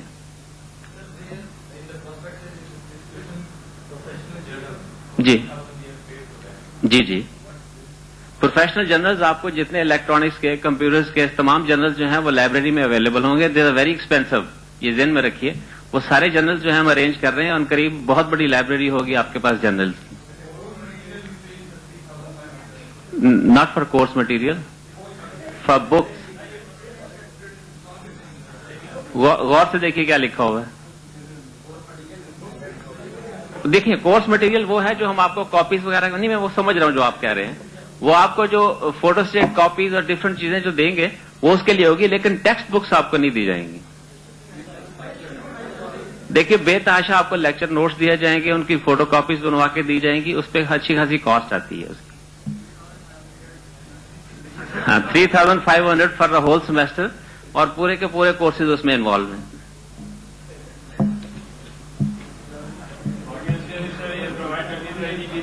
کیا چیز؟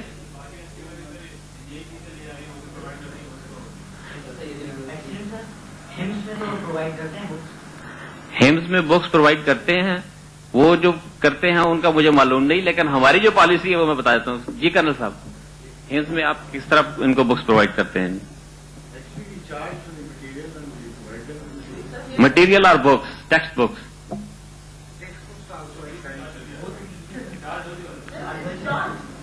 نہیں جی, دیکھیے, آپ کی جو ہماری جو بکس ہے نا, ہماری جو بکس ہیں وہ ضروری نہیں جو ٹیکسٹ بک اس طرح کی ہم نے کوئی نہیں بنائی ہوئی. جیسے ہوتا ہے کہ ایف ایس سی کی کتاب ہوتی ہے, کوئی 2, 10, 4, 10 روپے کی مل جائے گی.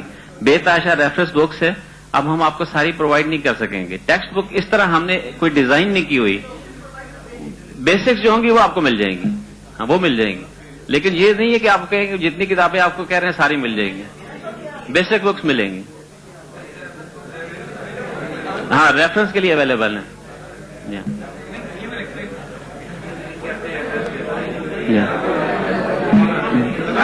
ہاں, دیکھیے, کرنل دورانی صاحب یہاں ہمارے چیف آپریٹنگ آفیسر ہیں. وہ آپ کو اس میں ایکسپلین کر دیں گے کہ کس طرح کی بکس آپ کو مل سکیں گی, اور ہمز میں ہم کیا اس وقت جو اویلیبل ہے ان کو اس کا کیا طریقہ کار ہے. اور کوئی کوشچن؟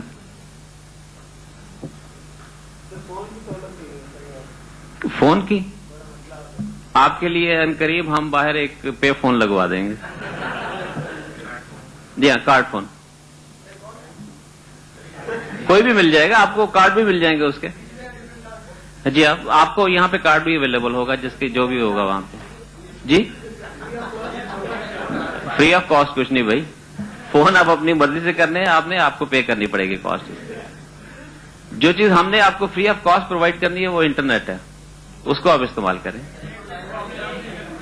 جی, کس چیز کے لیے؟ وہ ہمارا مسئلہ ہے, وہ آپ کو ملے گی. بغیر ٹیلی فون لائن کے کس طرح انٹرنیٹ اویلیبل ہوگا, یہ تو بتائیں مجھے جناب.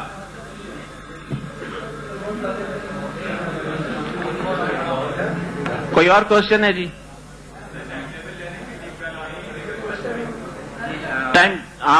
ٹائم ٹیبل جو ہے آپ کو اس کا میں ٹائم بتا رہا ہوں کہ آپ صبح 10 بجے آ جائیے گا منڈے کو. ٹھیک ہے جی, بلکہ 9:30 بجے آ جائیے, یہاں ٹائم ٹیبل اویلیبل ہوگا آپ کو. ٹھیک, تو منڈے کو مل جائے گا نا ٹائم ٹیبل. ویسے تو ٹائم ٹیبل آپ کو شام تک یہاں لگ جائے گا, آپ اگر آپ لینا چاہیں, نہیں تو منڈے کو آ جائیے. 10 بجے دونوں سیکشنز کی کلاسز ہوں گی. 8 بجے کوئی کلاس نہیں جی. یہ ڈفرینٹ ٹائمز ہوں گے مختلف ہیں جی ہاں. یہ تقریباً 1:30 بجے تک ہوگی ڈیلی آپ کی کلاس, کسی دن 4 بجے تک بھی ہیں. دیکھیے منڈے کو آپ لوگ 9:30 بجے یہاں آ جائیے, اور 10 بجے آپ کی پہلی کلاس ہوگی دونوں سیکشنز کی. سیکشن اے جو ہے, 1 منٹ, سیکشن اے جو ہے ان کا اسٹڈی روم جو ہے وہ ہے 7 والا پچھلا جو ہے, جہاں آپ دوسرے سیکشن میں جہاں بیٹھے ہوئے ہیں لوگ. اور جو سیکشن بی ہے ان کا نیچے ہے روم نمبر 006, یہ ہوگا ان کے لیے.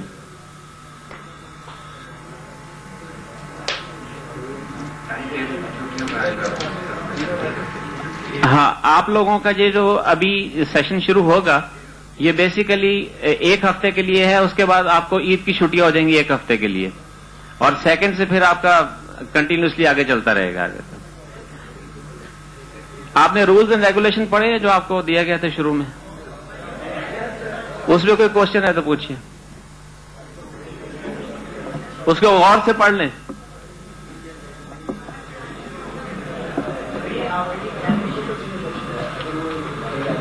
جی جی,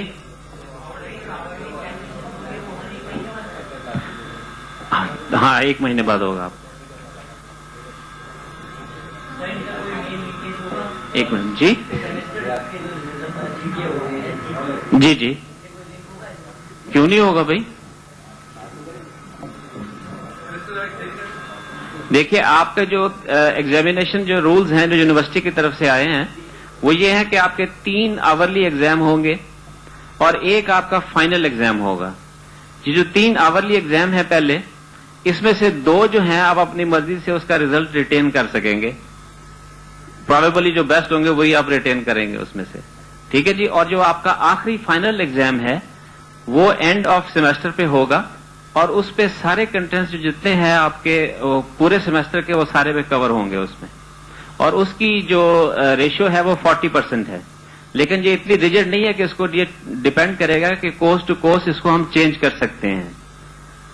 یہ ڈیپینڈ کرتا ہے کہ اگر کسی میں پروجیکٹ زیادہ ہیں یا اسائنمنٹ زیادہ امپورٹنٹ ہیں تو اس کی وجہ سے اس کا تھوڑا سا جو ویٹیج ہے وہ چینج ہو جائے گی. اور کوشچن؟ ورکنگ ڈیز جو لیکچرز کے ڈیلیور کرنے کے وہ تو ہے منڈے سے لے کے فرائیڈے تک. سیٹرڈے کو یونیورسٹی یہ کیمپس تو اوپن ہوتا ہے, لیکن کوئی فارمل لیکچر ڈیلیور نہیں ہوگا انٹل انلیس کہ کوئی سیمینار وغیرہ جو ہے, اگر اس صورت میں آپ لوگوں کو بتا دیا جائے گا کہ اس وقت سیمینار ہوگا تو آپ اس وقت آنا ہوگا. لیبز اوپن ہوں گی. اچھا, لیب میں میں بتا دوں آپ کو کہ 11 بجے سے لے کے 1 بجے تک یہ جو لیب ہے آپ لوگوں کو اویلیبل نہیں ہوگی, وہ ایم ایس کے لیے ایکسکلوسیو یوز میں ہوگی ان کے. جی ہاں, صبح 11 بجے سے دوپہر 1 بجے تک. اس کے علاوہ منڈے کو 8 بجے سے 10 بجے تک بھی کمپیوٹر لیب جو ہے اویلیبل نہیں ہوگی آپ کو.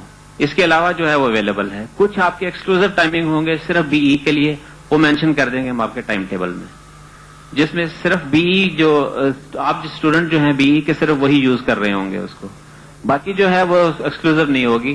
اٹس اوپن ایون فار ہمس کے لوگ بھی استعمال کرتے ہیں اس کو, ایم ایس کے لیے اور بی ای کے لیے سب کے لیے اویلیبل ہوگی.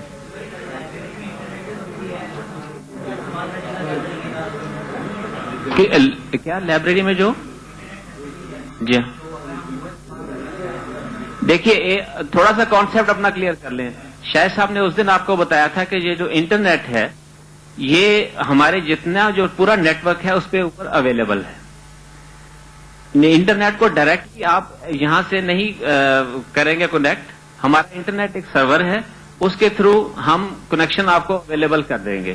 آپ لوگ جس سسٹم پہ بھی بیٹھے ہوں گے وہاں سے اپنے پاسورڈ کے ذریعے جب انٹر ہوں گے تو آپ کو انٹرنیٹ اویلیبل ہوگا. اس انٹرنیٹ کی اویلیبلٹی جو ہے اس کی بھی ٹائمنگ ہم آپ کو بتا